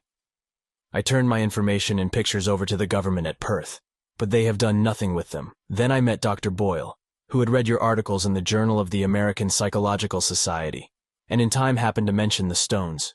He was enormously interested, and became quite excited when I showed him my snapshots, saying that the stones and markings were just like those of the masonry you had dreamed about and seen described in legends. He meant to write you but was delayed. Meanwhile, he sent me most of the magazines with your articles, and I saw at once from your drawings and descriptions that my stones are certainly the kind you mean. You can appreciate this from the enclosed prints. Later on you will hear directly from Dr. Boyle. Now I can understand how important all this will be to you. Without question, we are faced with the remains of an unknown civilization older than any dreamed of before, and forming a basis for your legends. As a mining engineer, I have some knowledge of geology, and can tell you that these blocks are so ancient they frighten me. They are mostly sandstone and granite, though one is almost certainly made of a queer sort of cement or concrete. They bear evidence of water action, as if this part of the world had been submerged and come up again after long ages. All since these blocks were made and used, it is a matter of hundreds of thousands of years, or heaven knows how much more. I don't like to think about it. In view of your previous diligent work in tracking down the legends and everything connected with them, I cannot doubt but that you will want to lead an expedition to the desert and make some archaeological excavations. Both Dr. Boyle and I are prepared to cooperate in such work if you, or organizations known to you, can furnish the funds. I can get together a dozen miners for the heavy digging. The blacks would be of no use, for I've found that they have an almost maniacal fear of this particular spot. Boyle and I are saying nothing to others, for you very obviously ought to have precedence in any discoveries or credit. The place can be reached from Pilbara in about 4 days by motor tractor, which we'd need for our apparatus. It is somewhat west and south of Warburton's Path of 1873, and 100 miles southeast of Joanna Spring. We could float things up the De Grey River instead of starting from Pilbara, but all that can be talked over later. Roughly, the stones lie at a point about 22°3'14" south latitude, 125°039" east longitude. The climate is tropical, and the desert conditions are trying. Any expedition had better be made in winter, June or July or August. I shall welcome further correspondence upon this subject, and am keenly eager to assist in any plan you may devise. After studying your articles, I am deeply impressed with the profound significance of the whole matter. Dr. Boyle will write later. When rapid communication is needed, a cable to Perth can be relayed by wireless. Hoping profoundly for an early message, believe me, most faithfully yours, Robert B.F. Mackenzie. Of the immediate aftermath of this letter, much can be learned from the press. My good fortune in securing the backing of Miskatonic University was great, and both Mr. Mackenzie and Dr. Boyle proved invaluable in arranging matters at the Australian end. We were not too specific with the public about our objects, since the whole matter would have lent itself unpleasantly to sensational and jocose treatment by the cheaper newspapers. As a result, printed reports were sparing, but enough appeared to tell of our quest for reported Australian ruins, and to chronicle our various preparatory steps. Professors William Dyer of the college's geology department, leader of the Miskatonic Antarctic Expedition of 1930-31, Ferdinand C. Ashley of the Department of Ancient History, and Tyler M. Freeborn of the Department of Anthropology, together with my son Wingate, accompanied me. My correspondent Mackenzie came to Arkham early in 1935 and assisted in our final preparations. He proved to be a tremendously competent and affable man of about 50, admirably well read, and deeply familiar with all the conditions of Australian travel. He had tractors waiting at Pilbara, and we chartered a tramp steamer of sufficiently light draft to get up the river to that point. We were prepared to excavate in the most careful and scientific fashion, sifting every particle of sand and disturbing nothing which might seem to be in or near its original situation. Sailing from Boston aboard the Wheezy Lexington on March 28, 1935, we had a leisurely trip across the Atlantic and Mediterranean, through the Suez Canal, down the Red Sea, and across the Indian Ocean to our goal. I need not tell how the sight of the low, sandy West Australian coast depressed me, and how I detested the crude mining town and dreary goldfields where the tractors were given their last loads. Dr. Boyle, who met us, proved to be elderly, pleasant, and intelligent, and his knowledge of psychology led him into many long discussions with my son and me. Discomfort and expectancy were oddly mingled in most of us when at length our party of 18 rattled forth over the arid leagues of sand and rock. On Friday, May 31st, we forded a branch of the De Grey and entered the realm of utter desolation. A certain positive terror grew on me as we advanced to this actual sight of the elder world behind the legends, a terror, of course, abetted by the fact that my disturbing dreams and pseudo-memories still beset me with unabated force. It was on Monday, June 3rd, that we saw the first of the half-buried blocks. I cannot describe the emotions with which I actually touched, in objective reality, a fragment of cyclopean masonry, in every respect like the blocks in the walls of my dream buildings. There was a distinct trace of carving, and my hands trembled as I recognized part of a curvilinear decorative scheme made hellish to me through years of tormenting nightmare and baffling research. A month of digging brought a total of some 1250 blocks in varying stages of wear and disintegration. Most of these were carven megaliths with curved tops and bottoms. A minority were smaller, flatter, plain-surfaced, and square or octagonally cut, like those of the floors and pavements in my dreams, while a few were singularly massive and curved or slanted in such a manner as to suggest use in vaulting or groining, or as parts of arches or round window casings. The deeper, and the farther north and east we dug, the more blocks we found, though we still failed to discover any trace of arrangement among them. Professor Dyer was appalled at the measureless age of the fragments, and Freeborn found traces of symbols which fitted darkly into certain Papuan and Polynesian legends of infinite antiquity. The condition and scattering of the blocks told mutely of vertiginous cycles of time and geologic upheavals of cosmic savagery. We had an aeroplane with us, and my son Wingate would often go up to different heights and scan the sand and rock waste for signs of dim, large-scale outlines, either differences of level or trails of scattered blocks. His results were virtually negative, for whenever he would one day think he had glimpsed some significant trend, he would on his next trip find the impression replaced by another equally insubstantial, a result of the shifting, wind-blown sand. One or two of these ephemeral suggestions, though, affected me queerly and disagreeably. They seemed, after a fashion, to dovetail horribly with something which I had dreamed or read, but which I could no longer remember. There was a terrible pseudo-familiarity about them, which somehow made me look furtively and apprehensively over the abominable, sterile terrain toward the north and northeast. Around the first week in July, I developed an unaccountable set of mixed emotions about that general northeasterly region. There was horror, and there was curiosity, but more than that, there was a persistent and perplexing illusion of memory. I tried all sorts of psychological expedients to get these notions out of my head, but met with no success. Sleeplessness also gained upon me, but I almost welcomed this because of the resultant shortening of my dream periods. I acquired the habit of taking long, lone walks in the desert late at night, usually to the north or northeast, whither the sum of my strange new impulses seemed subtly to pull me. Sometimes on these walks, I would stumble over nearly buried fragments of the ancient masonry. Though there were fewer visible blocks here than where we had started, I felt sure that there must be a vast abundance beneath the surface. The ground was less level than at our camp, and the prevailing high winds now and then piled the sand into fantastic temporary hillocks, exposing some traces of the elder stones while it covered other traces. I was queerly anxious to have the excavations extend to this territory, yet at the same time dreaded what might be revealed. Obviously, I was getting into a rather bad state, all the worse because I could not account for it. An indication of my poor nervous health can be gained from my response to an odd discovery which I made on one of my nocturnal rambles. It was on the evening of July 11th, when a gibbous moon flooded the mysterious hillocks with a curious pallor.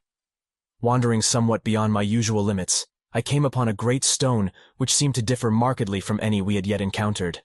It was almost wholly covered, but I stooped and cleared away the sand with my hands, later studying the object carefully and supplementing the moonlight with my electric torch. Unlike the other very large rocks, this one was perfectly square-cut, with no convex or concave surface. It seemed, too, to be of a dark basaltic substance wholly dissimilar to the granite and sandstone and occasional concrete of the now familiar fragments. Suddenly I rose, turned, and ran for the camp at top speed. It was a wholly unconscious and irrational flight, and only when I was close to my tent did I fully realize why I had run. Then it came to me. The queer dark stone was something which I had dreamed and read about, and which was linked with the uttermost horrors of the eon-old legendary. It was one of the blocks of that basaltic elder masonry which the fabled great race held in such fear, the tall, windowless ruins left by those brooding, half-material, alien things that festered in Earth's nether abysses and against whose wind-like invisible forces the trapdoors were sealed and the sleepless sentinels posted. I remained awake all that night, but by dawn realized how silly I had been to let the shadow of a myth upset me. Instead of being frightened, I should have had a discoverer's enthusiasm. The next forenoon I told the others about my find, and Dyer, Freeborn, Boyle, my son, and I set out to view the anomalous block. Failure, however, confronted us. I had formed no clear idea of the stone's location, and a late wind had wholly altered the hillocks of shifting sand. Chapter 6. I come now to the crucial and most difficult part of my narrative. All the more difficult because I cannot be quite certain of its reality.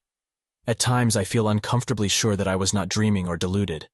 And it is this feeling, in view of the stupendous implications which the objective truth of my experience would raise, which impels me to make this record. My son, a trained psychologist with the fullest and most sympathetic knowledge of my whole case, shall be the primary judge of what I have to tell. First let me outline the externals of the matter, as those at the camp know them. On the night of July 17, 18, after a windy day, I retired early but could not sleep. Rising shortly before 11 and afflicted as usual with that strange feeling regarding the northeastward terrain, I set out on one of my typical nocturnal walks, seeing and greeting only one person, an Australian miner named Tupper, as I left our precincts. The moon, slightly past full, shone from a clear sky and drenched the ancient sands with a white, leprous radiance, which seemed to me somehow infinitely evil. There was no longer any wind, nor did any return for nearly 5 hours, as amply attested by Tupper and others who did not sleep through the night. The Australian last saw me walking rapidly across the pallid, secret-guarding hillocks toward the northeast. About 3:30 a.m., a violent wind blew up, waking everyone in camp and felling 3 of the tents. The sky was unclouded, and the desert still blazed with that leprous moonlight. As the party saw to the tents, my absence was noted, but in view of my previous walks this circumstance gave no one alarm. And yet as many as 3 men, all Australians, seemed to feel something sinister in the air. Mackenzie explained to Professor Freeborn that this was a fear picked up from blackfellow folklore, the natives having woven a curious fabric of malignant myth about the high winds which at long intervals sweep across the sands under a clear sky. Such winds, it is whispered, blow out of the great stone huts under the ground where terrible things have happened, and are never felt except near places where the big marked stones are scattered. Close to 4, the gale subsided as suddenly as it had begun, leaving the sand hills in new and unfamiliar shapes. It was just past 5, with the bloated fungoid moon sinking in the west, when I staggered into camp, hatless, tattered, features scratched and ensanguined, and without my electric torch. Most of the men had returned to bed, but Professor Dyer was smoking a pipe in front of his tent. Seeing my winded and almost frenzied state, he called Dr. Boyle, and the 2 of them got me on my cot and made me comfortable. My son, roused by the stir, soon joined them, and they all tried to force me to lie still and attempt sleep. But there was no sleep for me. My psychological state was very extraordinary, different from anything I had previously suffered. After a time, I insisted upon talking, nervously and elaborately explaining my condition. I told them I had become fatigued and had lain down in the sand for a nap. There had, I said, been dreams even more frightful than usual, and when I was awaked by the sudden high wind, my overwrought nerves had snapped. I had fled in panic, frequently falling over half-buried stones, and thus gaining my tattered and bedraggled aspect. I must have slept long, hence the hours of my absence. Of anything strange either seen or experienced I hinted absolutely nothing, exercising the greatest self-control in that respect. But I spoke of a change of mind regarding the whole work of the expedition, and earnestly urged a halt in all digging toward the northeast. My reasoning was patently weak, for I mentioned a dearth of blocks, a wish not to offend the superstitious miners, a possible shortage of funds from the college, and other things either untrue or irrelevant. Naturally, no one paid the least attention to my new wishes, not even my son, whose concern for my health was very obvious. The next day I was up and around the camp, but took no part in the excavations. Seeing that I could not stop the work, I decided to return home as soon as possible for the sake of my nerves, and made my son promise to fly me in the plane to Perth, 1,000 miles to the southwest, as soon as he had surveyed the region I wished let alone. If, I reflected, the thing I had seen was still visible, I might decide to attempt a specific warning even at the cost of ridicule. It was just conceivable that the miners who knew the local folklore might back me up. Humoring me, my son made the survey that very afternoon, flying over all the terrain my walk could possibly have covered. Yet nothing of what I had found remained in sight. It was the case of the anomalous basalt block all over again. The shifting sand had wiped out every trace. For an instant I half regretted having lost a certain awesome object in my stark fright. But now I know that the loss was merciful. I can still believe my whole experience an illusion, especially if, as I devoutly hope, that hellish abyss is never found. Wingate took me to Perth July 20th, though declining to abandon the expedition and return home. He stayed with me until the 25th, when the steamer for Liverpool sailed. Now, in the cabin of the Empress, I am pondering long and frantically on the entire matter, and have decided that my son at least must be informed. It shall rest with him whether to diffuse the matter more widely. In order to meet any eventuality, I have prepared this summary of my background, as already known in a scattered way to others, and will now tell as briefly as possible what seemed to happen during my absence from the camp that hideous night. Nerves on edge, and whipped into a kind of perverse eagerness by that inexplicable, dread-mingled, pseudo-mnemonic urge toward the northeast, I plodded on beneath the evil burning moon. Here and there I saw, half shrouded by the sand, those primal cyclopean blocks left from nameless and forgotten eons. The incalculable age and brooding horror of this monstrous waste began to oppress me as never before, and I could not keep from thinking of my maddening dreams, of the frightful legends which lay behind them, and of the present fears of natives and miners concerning the desert and its carven stones. And yet I plodded on as if to some eldritch rendezvous, more and more assailed by bewildering fancies, compulsions, and pseudo-memories.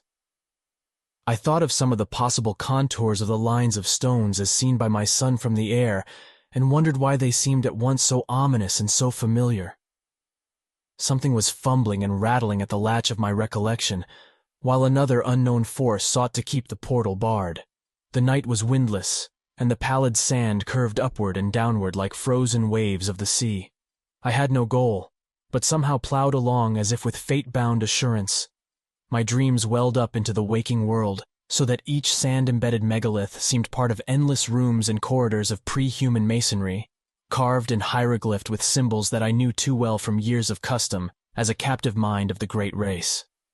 At moments I fancied I saw those omniscient conical horrors moving about at their accustomed tasks, and I feared to look down lest I find myself one with them in aspect.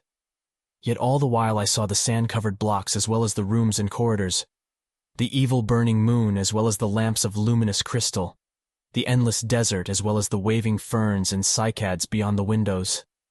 I was awake and dreaming at the same time. I do not know how long or how far, or indeed in just what direction, I had walked when I first spied the heap of blocks bared by the day's wind. It was the largest group in one place that I had so far seen, and so sharply did it impress me that the visions of fabulous eons faded suddenly away. Again there were only the desert and the evil moon and the shards of an unguessed past. I drew close and paused, and cast the added light of my electric torch over the tumbled pile. A hillock had blown away, leaving a low, irregularly round mass of megaliths and smaller fragments some 40 feet across, and from 2 to 8 feet high. From the very outset, I realized that there was some utterly unprecedented quality about these stones. Not only was the mere number of them quite without parallel, but something in the sand-worn traces of design arrested me as I scanned them under the mingled beams of the moon and my torch. Not that anyone differed essentially from the earlier specimens we had found. It was something subtler than that. The impression did not come when I looked at one block alone, but only when I ran my eye over several almost simultaneously. Then, at last, the truth dawned upon me. The curvilinear patterns on many of these blocks were closely related, parts of one vast decorative conception. For the first time in this eon-shaken waste, I had come upon a mass of masonry in its old position, tumbled and fragmentary, it is true, but nonetheless existing in a very definite sense. Mounting at a low place, I clambered laboriously over the heap, here and there clearing away the sand with my fingers, and constantly striving to interpret varieties of size, shape, and style, and relationships of design. After a while, I could vaguely guess at the nature of the bygone structure, and at the designs which had once stretched over the vast surfaces of the primal masonry. The perfect identity of the whole, with some of my dream glimpses, appalled and unnerved me. This was once a cyclopean corridor 30 feet tall, paved with octagonal blocks and solidly vaulted overhead. There would have been rooms opening off on the right, and at the farther end one of those strange inclined planes would have wound down to still lower depths. I started violently as these conceptions occurred to me, for there was more in them than the blocks themselves had supplied. How did I know that this level should have been far underground? How did I know that the plane leading upward should have been behind me? How did I know that the long subterranean passage to the square of pillars ought to lie on the left one level above me? How did I know that the room of machines and the rightward leading tunnel to the central archives ought to lie 2 levels below? How did I know that there would be one of those horrible metal-banded trapdoors at the very bottom, 4 levels down? Bewildered by this intrusion from the dream world, I found myself shaking and bathed in a cold perspiration. Then, as a last intolerable touch, I felt that faint, insidious stream of cool air trickling upward from a depressed place near the center of the huge heap. Instantly, as once before, my visions faded, and I saw again only the evil moonlight, the brooding desert, and the spreading tumulus of Paleogean masonry. Something real and tangible, yet fraught with infinite suggestions of nighted mystery, now confronted me. For that stream of air could argue but one thing: a hidden gulf of great size beneath the disordered blocks on the surface. My first thought was of the sinister Blackfellow legends of vast underground huts among the megaliths where horrors happen and great winds are born. Then thoughts of my own dreams came back, and I felt dim pseudo-memories tugging at my mind. What manner of place lay below me? What primal, inconceivable source of age-old myth cycles and haunting nightmares might I be on the brink of uncovering? It was only for a moment that I hesitated, for more than curiosity and scientific zeal was driving me on and working against my growing fear. I seemed to move almost automatically, as if in the clutch of some compelling fate. Pocketing my torch and struggling with a strength that I had not thought I possessed, I wrenched aside first one titan fragment of stone and then another, till there welled up a strong draught whose dampness contrasted oddly with the desert's dry air. A black rift began to yawn, and at length, when I had pushed away every fragment small enough to budge, the leprous moonlight blazed on an aperture of ample width to admit me. I drew out my torch and cast a brilliant beam into the opening. Below me was a chaos of tumbled masonry, sloping roughly down toward the north at an angle of about 45 degrees, and evidently the result of some bygone collapse from above. Between its surface and the ground level was a gulf of impenetrable blackness, at whose upper edge were signs of gigantic, stress-heaved vaulting. At this point, it appeared, the desert's sands lay directly upon a floor of some titan structure of Earth's youth. How preserved through eons of geologic convulsion, I could not then and cannot now even attempt to guess. In retrospect, the barest idea of a sudden lone descent into such a doubtful abyss, and at a time when one's whereabouts were unknown to any living soul, seems like the utter apex of insanity. Perhaps it was, yet that night I embarked without hesitancy upon such a descent. Again there was manifest that lure and driving of fatality which had all along seemed to direct my course. With torch flashing intermittently to save the battery, I commenced a mad scramble down the sinister cyclopean incline below the opening, sometimes facing forward as I found good hand and footholds, and at other times turning to face the heap of megaliths as I clung and fumbled more precariously. In two directions beside me, distant walls of carven, crumbling masonry loomed dimly under the direct beams of my torch. Ahead, however, was only unbroken blackness. I kept no track of time during my downward scramble. So seething with baffling hints and images was my mind, that all objective matter seemed withdrawn into incalculable distances. Physical sensation was dead, and even fear remained as a wraith-like inactive gargoyle leering impotently at me. Eventually I reached a level floor strewn with fallen blocks, shapeless fragments of stone, and sand and detritus of every kind. On either side, perhaps 30 feet apart, rose massive walls culminating in huge groinings. That they were carved I could just discern, but the nature of the carvings was beyond my perception. What held me the most was the vaulting overhead. The beam from my torch could not reach the roof, but the lower parts of the monstrous arches stood out distinctly, and so perfect was their identity with what I had seen in countless dreams of the elder world, that I trembled actively for the first time. Behind and high above, a faint luminous blur told of the distant moonlit world outside. Some vague shred of caution warned me that I should not let it out of my sight, lest I have no guide for my return. I now advanced toward the wall on my left, where the traces of carving were plainest. The littered floor was nearly as hard to traverse as the downward heap had been, but I managed to pick my difficult way. At one place I heaved aside some blocks and kicked away the detritus to see what the pavement was like, and shuddered at the utter, fateful familiarity of the great octagonal stones whose buckled surface still held roughly together. Reaching a convenient distance from the wall, I cast the torchlight slowly and carefully over its worn remnants of carving. Some bygone influx of water seemed to have acted on the sandstone surface, while there were curious incrustations which I could not explain. In places, the masonry was very loose and distorted, and I wondered how many eons more this primal hidden edifice could keep its remaining traces of form amidst Earth's heavings. But it was the carvings themselves that excited me most. Despite their time-crumbled state, they were relatively easy to trace at close range, and the complete, intimate familiarity of every detail almost stunned my imagination. That the major attributes of this hoary masonry should be familiar was not beyond normal credibility. Powerfully impressing the weavers of certain myths, they had become embodied in a stream of cryptic lore which, somehow coming to my notice during the amnesic period, had evoked vivid images in my subconscious mind. But how could I explain the exact and minute fashion in which each line and spiral of these strange designs tallied with what I had dreamt for more than a score of years?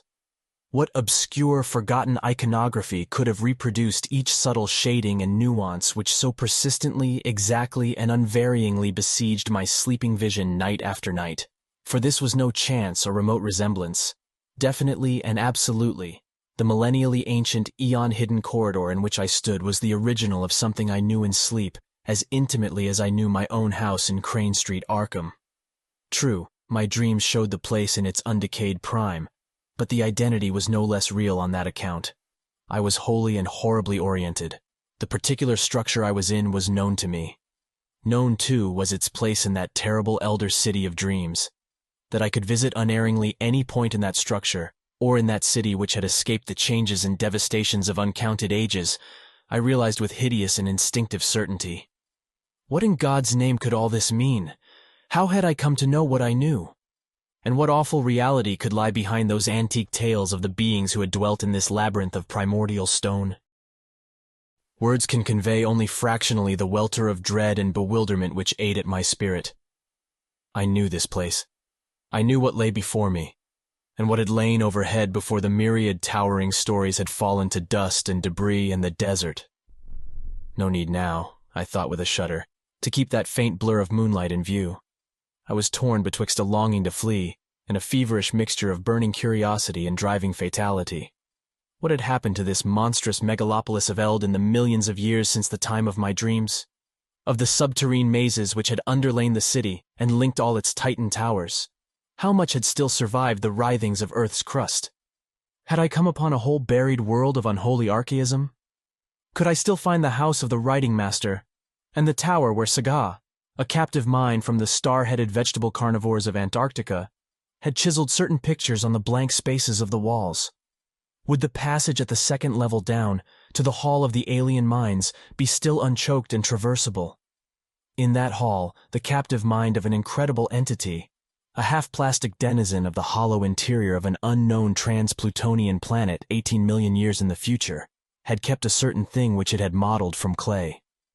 I shut my eyes and put my hand to my head in a vain, pitiful effort to drive these insane dream fragments from my consciousness. Then, for the first time, I felt acutely the coolness, motion, and dampness of the surrounding air. Shuddering, I realized that a vast chain of eon-dead black gulfs must indeed be yawning somewhere beyond and below me. I thought of the frightful chambers and corridors and inclines as I recalled them from my dreams. Would the way to the central archives still be open?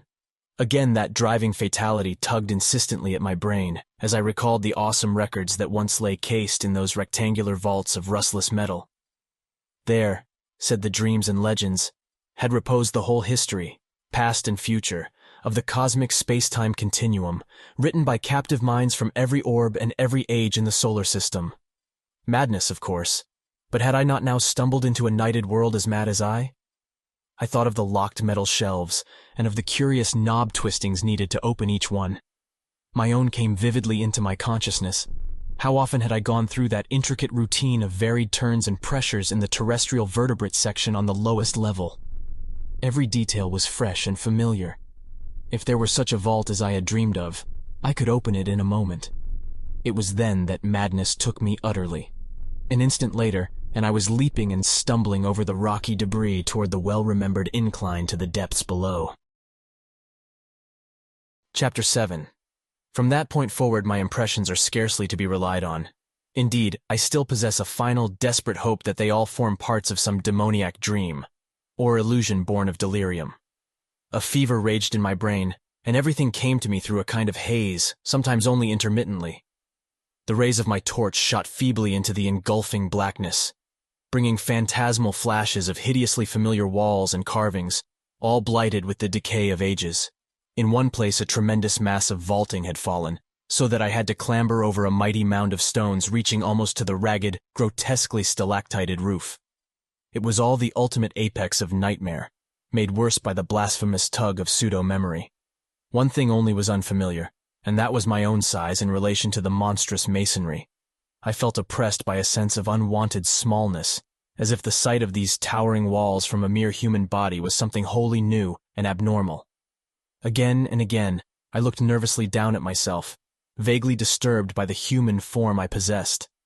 Onward through the blackness of the abyss, I leaped, plunged, and staggered, often falling and bruising myself, and once nearly shattering my torch.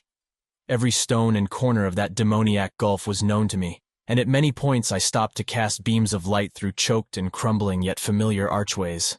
Some rooms had totally collapsed, others were bare or debris-filled.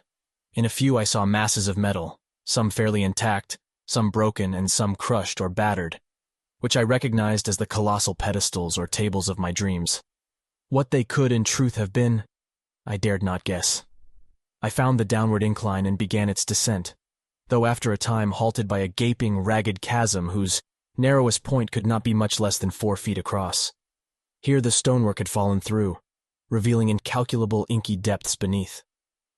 I knew there were 2 more cellar levels in this Titan edifice, and trembled with fresh panic as I recalled the metal-clamped trap door on the lowest one. There could be no guards now, for what had lurked beneath had long since done its hideous work and sunk into its long decline.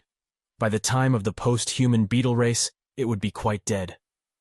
And yet, as I thought of the native legends, I trembled anew.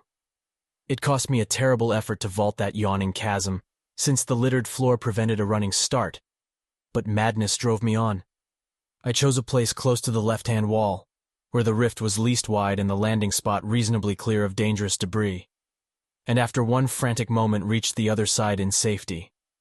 At last gaining the lower level, I stumbled on past the archway of the room of machines, within which were fantastic ruins of metal half buried beneath fallen vaulting.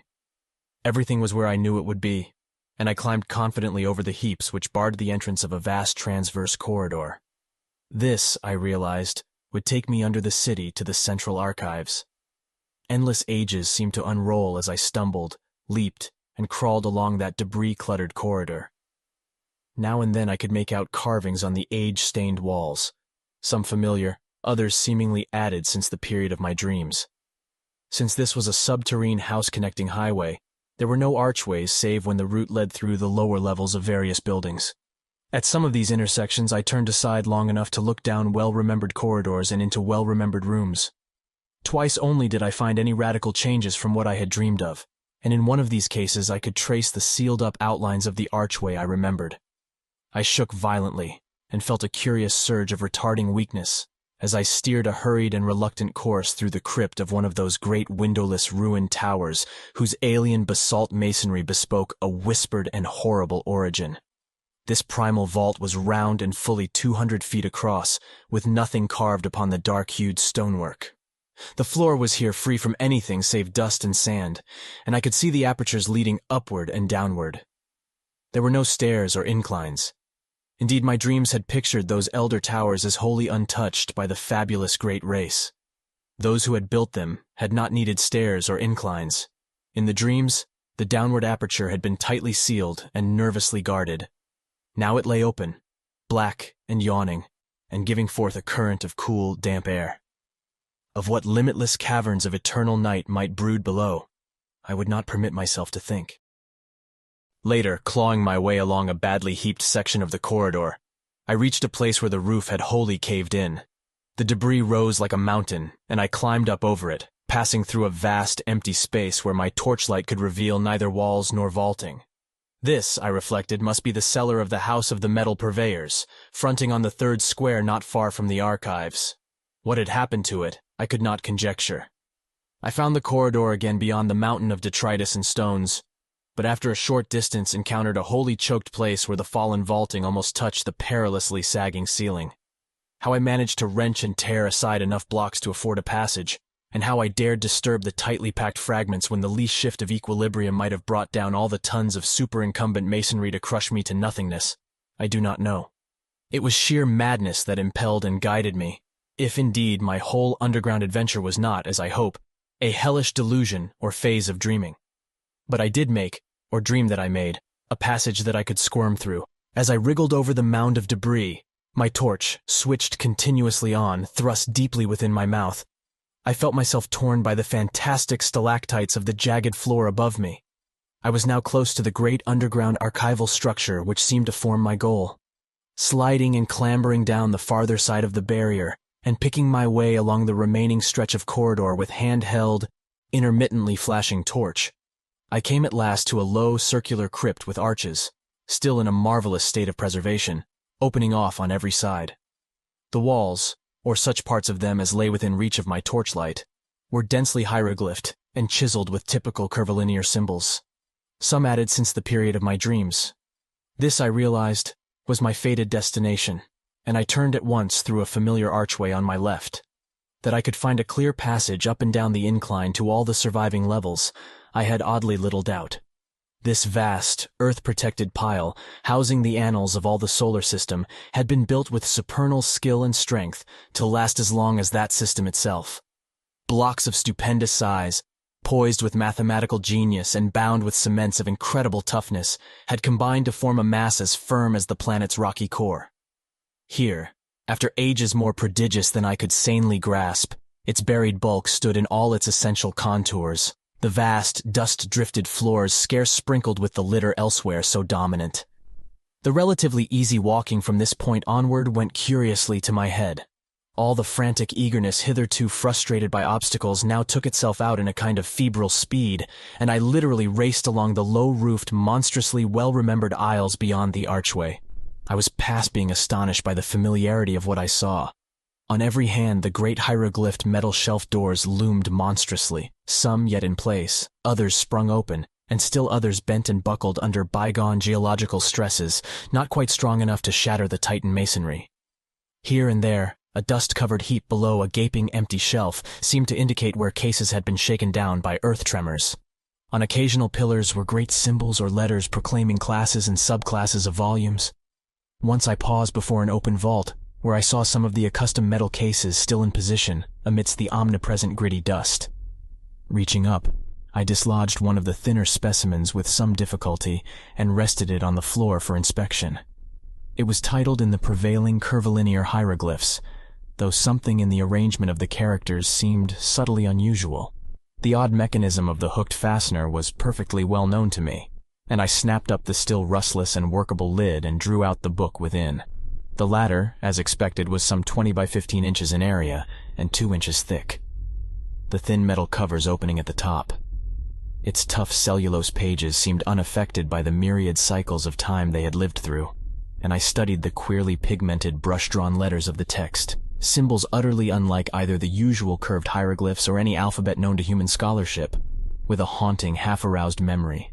It came to me that this was the language used by a captive mind I had known slightly in my dreams, a mind from a large asteroid on which had survived much of the archaic life and lore of the primal planet whereof it formed a fragment. At the same time, I recalled that this level of the archives was devoted to volumes dealing with the non-terrestrial planets. As I ceased poring over this incredible document, I saw that the light of my torch was beginning to fail, hence quickly inserted the extra battery I always had with me.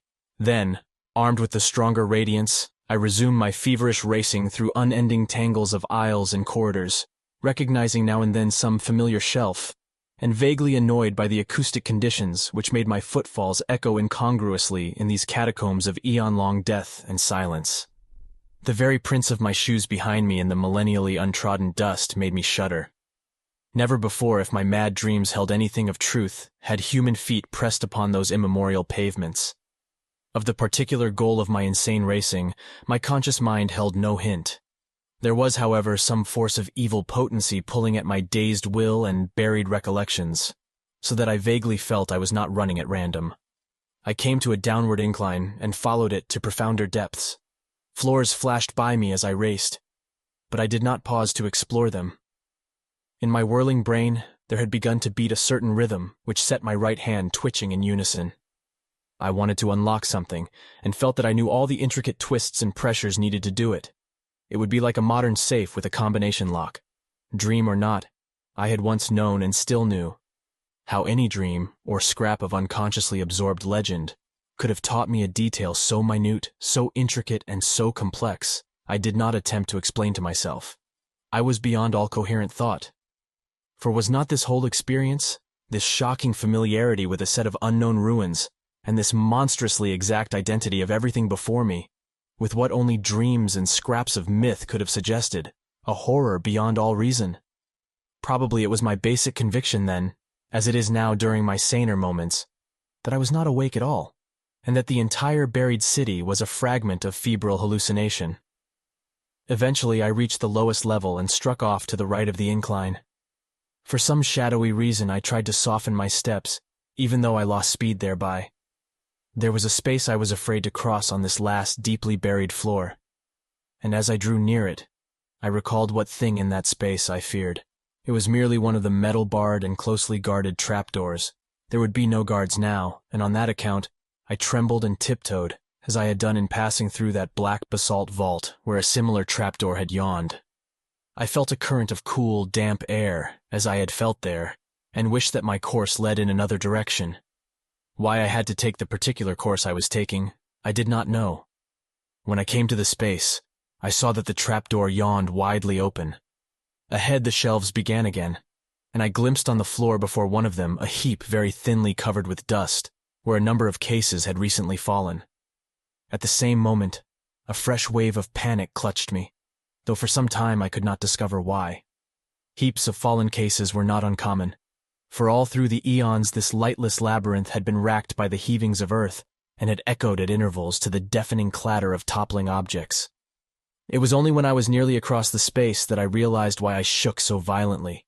Not the heap, but something about the dust of the level floor was troubling me. In the light of my torch, it seemed as if that dust were not as even as it ought to be. There were places where it looked thinner, as if it had been disturbed not many months before. I could not be sure, for even the apparently thinner places were dusty enough. Yet a certain suspicion of regularity in the fancied unevenness was highly disquieting. When I brought the torchlight close to one of the queer places, I did not like what I saw, for the illusion of regularity became very great. It was as if there were regular lines of composite impressions that went in threes, each slightly over a foot square, and consisting of 5 nearly circular 3-inch prints, one in advance of the other 4. These possible lines of foot-square impressions appeared to lead in 2 directions, as if something had gone somewhere and returned. They were, of course, very faint, and may have been illusions or accidents, but there was an element of dim, fumbling terror about the way I thought they ran, for at one end of them was the heap of cases which must have clattered down not long before, while at the other end was the ominous trapdoor with the cool, damp wind yawning unguarded down to abysses past imagination. Chapter 8. That my strange sense of compulsion was deep and overwhelming is shown by its conquest of my fear.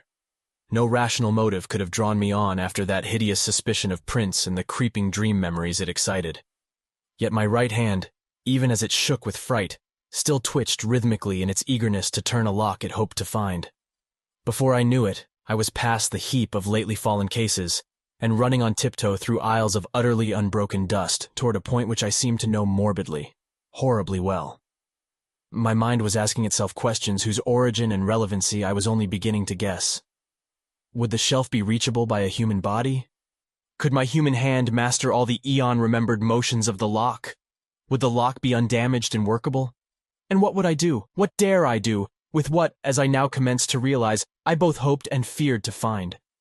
Would it prove the awesome, brain-shattering truth of something past normal conception, or show only that I was dreaming? The next I knew, I had ceased my tiptoe racing, and was standing still, staring at a row of maddeningly familiar hieroglyphed shelves. They were in a state of almost perfect preservation, and only 3 of the doors in this vicinity had sprung open. My feelings toward these shelves cannot be described. So utter and insistent was the sense of old acquaintance.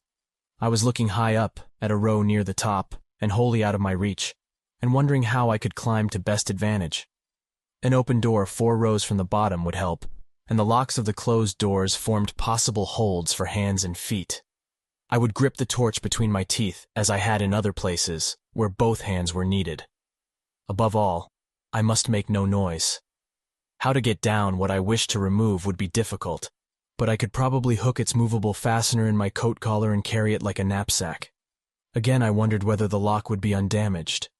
That I could repeat each familiar motion I had not the least doubt, but I hoped the thing would not scrape or creak and that my hand could work it properly. Even as I thought these things, I had taken the torch in my mouth and begun to climb. The projecting locks were poor supports, but as I had expected, the open shelf helped greatly. I used both the difficultly swinging door and the edge of the aperture itself in my ascent, and managed to avoid any loud creaking. Balanced on the upper edge of the door, and leaning far to my right, I could just reach the lock I sought. My fingers, half numb from climbing, were very clumsy at first, but I soon saw that they were anatomically adequate, and the memory rhythm was strong in them. Out of unknown gulfs of time, the intricate secret motions had somehow reached my brain correctly in every detail. For after less than 5 minutes of trying, there came a click whose familiarity was all the more startling because I had not consciously anticipated it. In another instant, the metal door was slowly swinging open with only the faintest grating sound. Dazedly, I looked over the row of grayish case ends thus exposed, and felt a tremendous surge of some wholly inexplicable emotion. Just within reach of my right hand was a case whose curving hieroglyphs made me shake with a pang infinitely more complex than one of mere fright. Still shaking, I managed to dislodge it amidst a shower of gritty flakes, and ease it over toward myself without any violent noise. Like the other case I had handled, it was slightly more than 20 by 15 inches in size, with curved mathematical designs in low relief. In thickness, it just exceeded 3 inches. Crudely wedging it between myself and the surface I was climbing, I fumbled with the fastener and finally got the hook free. Lifting the cover, I shifted the heavy object to my back and let the hook catch hold of my collar. Hands now free, I awkwardly clambered down to the dusty floor and prepared to inspect my prize. Kneeling in the gritty dust, I swung the case around and rested it in front of me. My hands shook, and I dreaded to draw out the book within almost as much as I longed, and felt compelled to do so. It had very gradually become clear to me what I ought to find, and this realization nearly paralyzed my faculties. If the thing were there, and if I were not dreaming, the implications would be quite beyond the power of the human spirit to bear. What tormented me most was my momentary inability to feel that my surroundings were a dream. The sense of reality was hideous, and again becomes so as I recall the scene. At length I tremblingly pulled the book from its container and stared fascinatedly at the well-known hieroglyphs on the cover. It seemed to be in prime condition, and the curvilinear letters of the title held me in almost as hypnotized a state as if I could read them.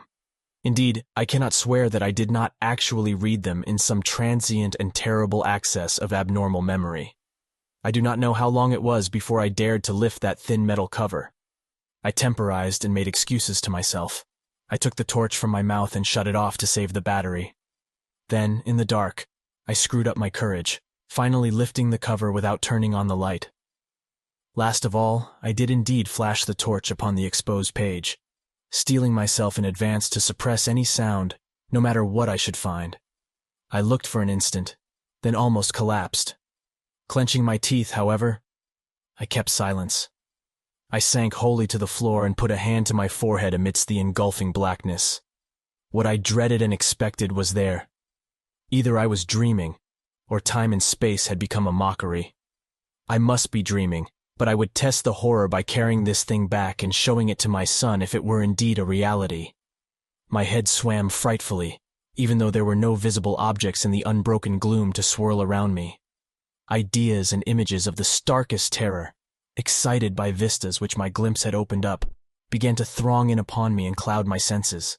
I thought of those possible prints in the dust, and trembled at the sound of my own breathing as I did so. Once again I flashed on the light and looked at the page as a serpent's victim may look at his destroyer's eyes and fangs. Then, with clumsy fingers in the dark, I closed the book, put it in its container, and snapped the lid and the curious hooked fastener. This was what I must carry back to the outer world if it truly existed, if the whole abyss truly existed, if I, and the world itself, truly existed. Just when I tottered to my feet and commenced my return, I cannot be certain. It comes to me oddly, as a measure of my sense of separation from the normal world, that I did not even once look at my watch during those hideous hours underground. Torch in hand, and with the ominous case under one arm, I eventually found myself tiptoeing in a kind of silent panic, past the draft-giving abyss and those lurking suggestions of prints. I lessened my precautions as I climbed up the endless inclines, but could not shake off a shadow of apprehension which I had not felt on the downward journey. I dreaded having to repass through that black basalt crypt that was older than the city itself, where cold draughts welled up from unguarded depths. I thought of that which the great race had feared, and of what might still be lurking, be it ever so weak and dying down there. I thought of those possible 5-circle prints, and of what my dreams had told me of such prints, and of strange winds and whistling noises associated with them. And I thought of the tales of the modern blacks, wherein the horror of great winds and nameless subterranean ruins was dwelt upon. I knew from a carven wall symbol the right floor to enter, and came at last, after passing that other book I had examined, to the great circular space with the branching archways. On my right, and at once recognizable, was the arch through which I had arrived. This I now entered, conscious that the rest of my course would be harder because of the tumbled state of the masonry outside the archive building. My new metal-cased burden weighed upon me, and I found it harder and harder to be quiet as I stumbled among debris and fragments of every sort. Then I came to the ceiling-high mound of debris through which I had wrenched a scanty passage. My dread at wriggling through again was infinite, for my first passage had made some noise, and I now, after seeing those possible prints, dreaded sound above all things. The case, too, doubled the problem of traversing the narrow crevice, but I clambered up the barrier as best I could, and pushed the case through the aperture ahead of me. Then, torch in mouth, I scrambled through myself, my back torn as before by stalactites. As I tried to grasp the case again, it fell some distance ahead of me down the slope of the debris, making a disturbing clatter and arousing echoes which sent me into a cold perspiration. I lunged for it at once, and regained it without further noise. But a moment afterward the slipping of blocks under my feet raised a sudden and unprecedented din. The din was my undoing. For falsely or not, I thought I heard it answered in a terrible way from spaces far behind me. I thought I heard a shrill whistling sound, like nothing else on earth, and beyond any adequate verbal description. It may have been only my imagination.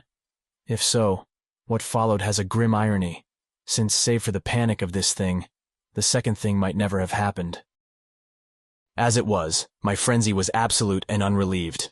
Taking my torch in my hand and clutching feebly at the case, I leaped and bounded wildly ahead with no idea in my brain beyond a mad desire to race out of these nightmare ruins to the waking world of desert and moonlight which lay so far above. I hardly knew it when I reached the mountain of debris which towered into the vast blackness beyond the caved-in roof, and bruised and cut myself repeatedly in scrambling up its steep slope of jagged blocks and fragments. Then came the great disaster. Just as I blindly crossed the summit, unprepared for the sudden dip ahead, my feet slipped utterly, and I found myself involved in a mangling avalanche of sliding masonry whose cannon-loud uproar split the black cavern air in a deafening series of earth-shaking reverberations. I have no recollection of emerging from this chaos, but a momentary fragment of consciousness shows me as plunging and tripping and scrambling along the corridor amidst the clangor, case and torch still with me. Then, just as I approached that primal basalt crypt I had so dreaded, utter madness came. For as the echoes of the avalanche died down, there became audible a repetition of that frightful alien whistling I thought I had heard before. This time there was no doubt about it. And what was worse, it came from a point not behind but ahead of me. Probably I shrieked aloud then.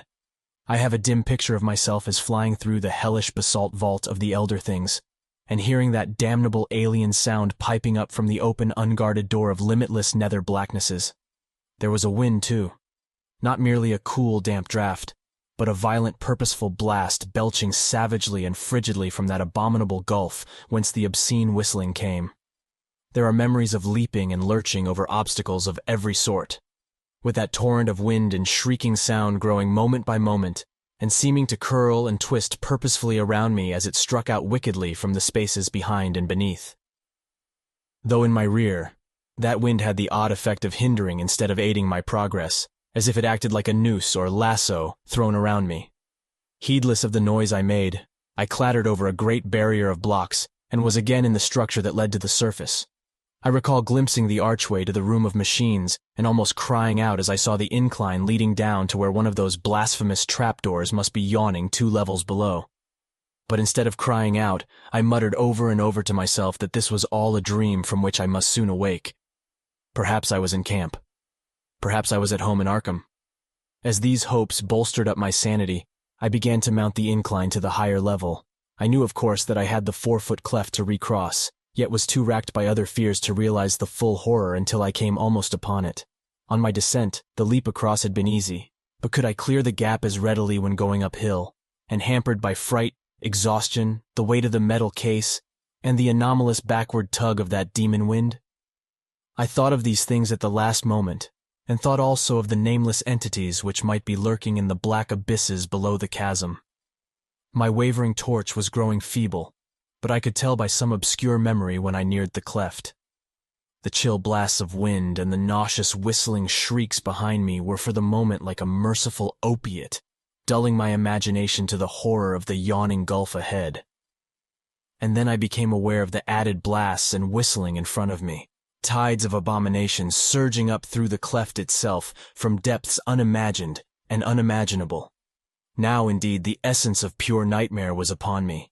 Sanity departed, and ignoring everything except the animal impulse of flight, I merely struggled and plunged upward over the incline's debris as if no gulf had existed.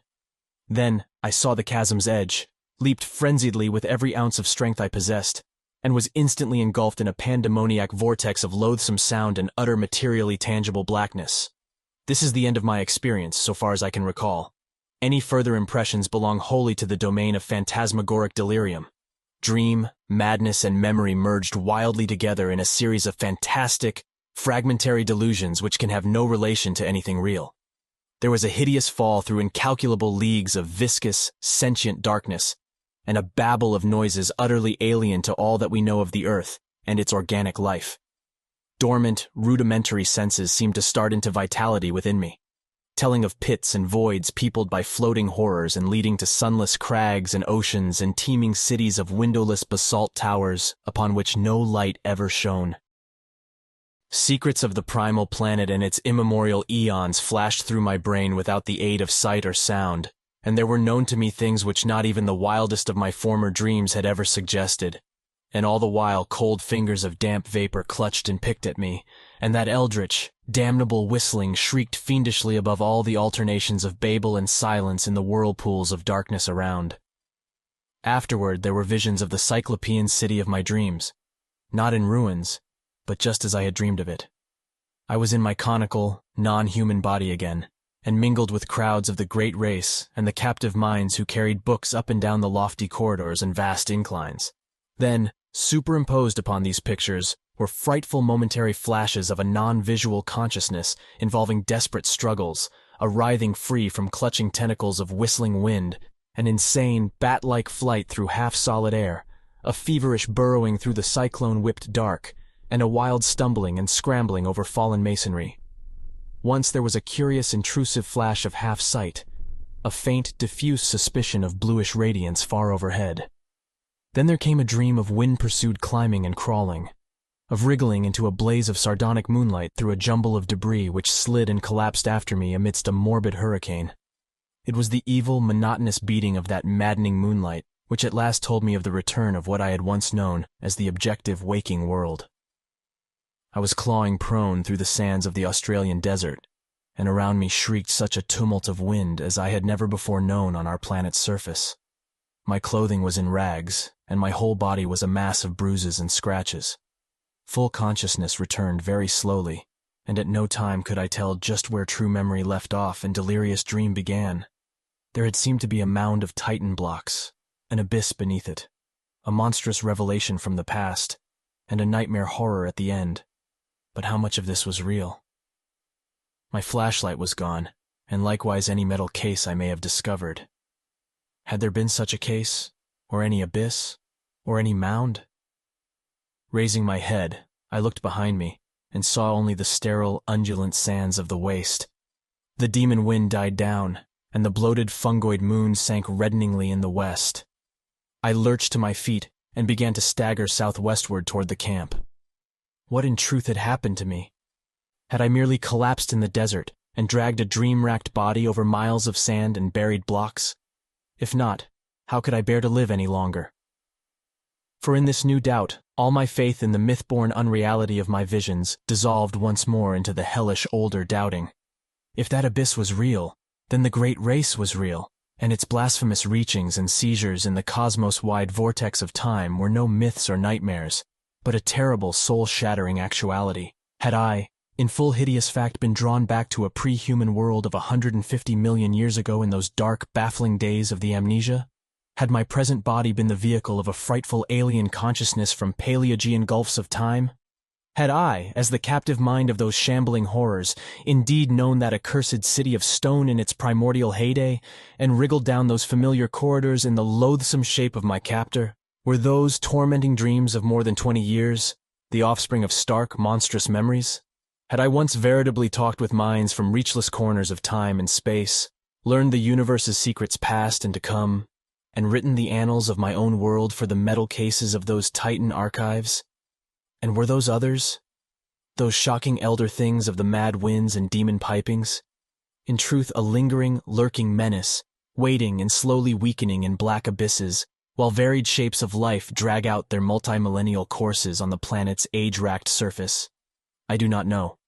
If that abyss and what it held were real, there is no hope. Then, all too truly, there lies upon this world of man a mocking and incredible shadow out of time. But mercifully, there is no proof that these things are other than fresh phases of my myth-born dreams. I did not bring back the metal case that would have been a proof. And so far those subterrane corridors have not been found. If the laws of the universe are kind, they will never be found. But I must tell my son what I saw or thought I saw, and let him use his judgment as a psychologist in gauging the reality of my experience and communicating this account to others. I have said that the awful truth behind my tortured years of dreaming hinges absolutely upon the actuality of what I thought I saw in those cyclopean buried ruins. It has been hard for me literally to set down the crucial revelation, though no reader can have failed to guess it. Of course, it lay in that book within the metal case, the case which I pried out of its forgotten lair amidst the undisturbed dust of a million centuries. No eye had seen, no hand had touched that book since the advent of man to this planet, and yet when I flashed my torch upon it in that frightful megalithic abyss, I saw that the queerly pigmented letters on the brittle, eon-brown cellulose pages were not indeed any nameless hieroglyphs of Earth's youth. They were, instead, the letters of our familiar alphabet, spelling out the words of the English language in my own handwriting. Thank you for listening. If you like our recordings, consider liking this video and subscribing to our channel so you don't miss any more audiobooks.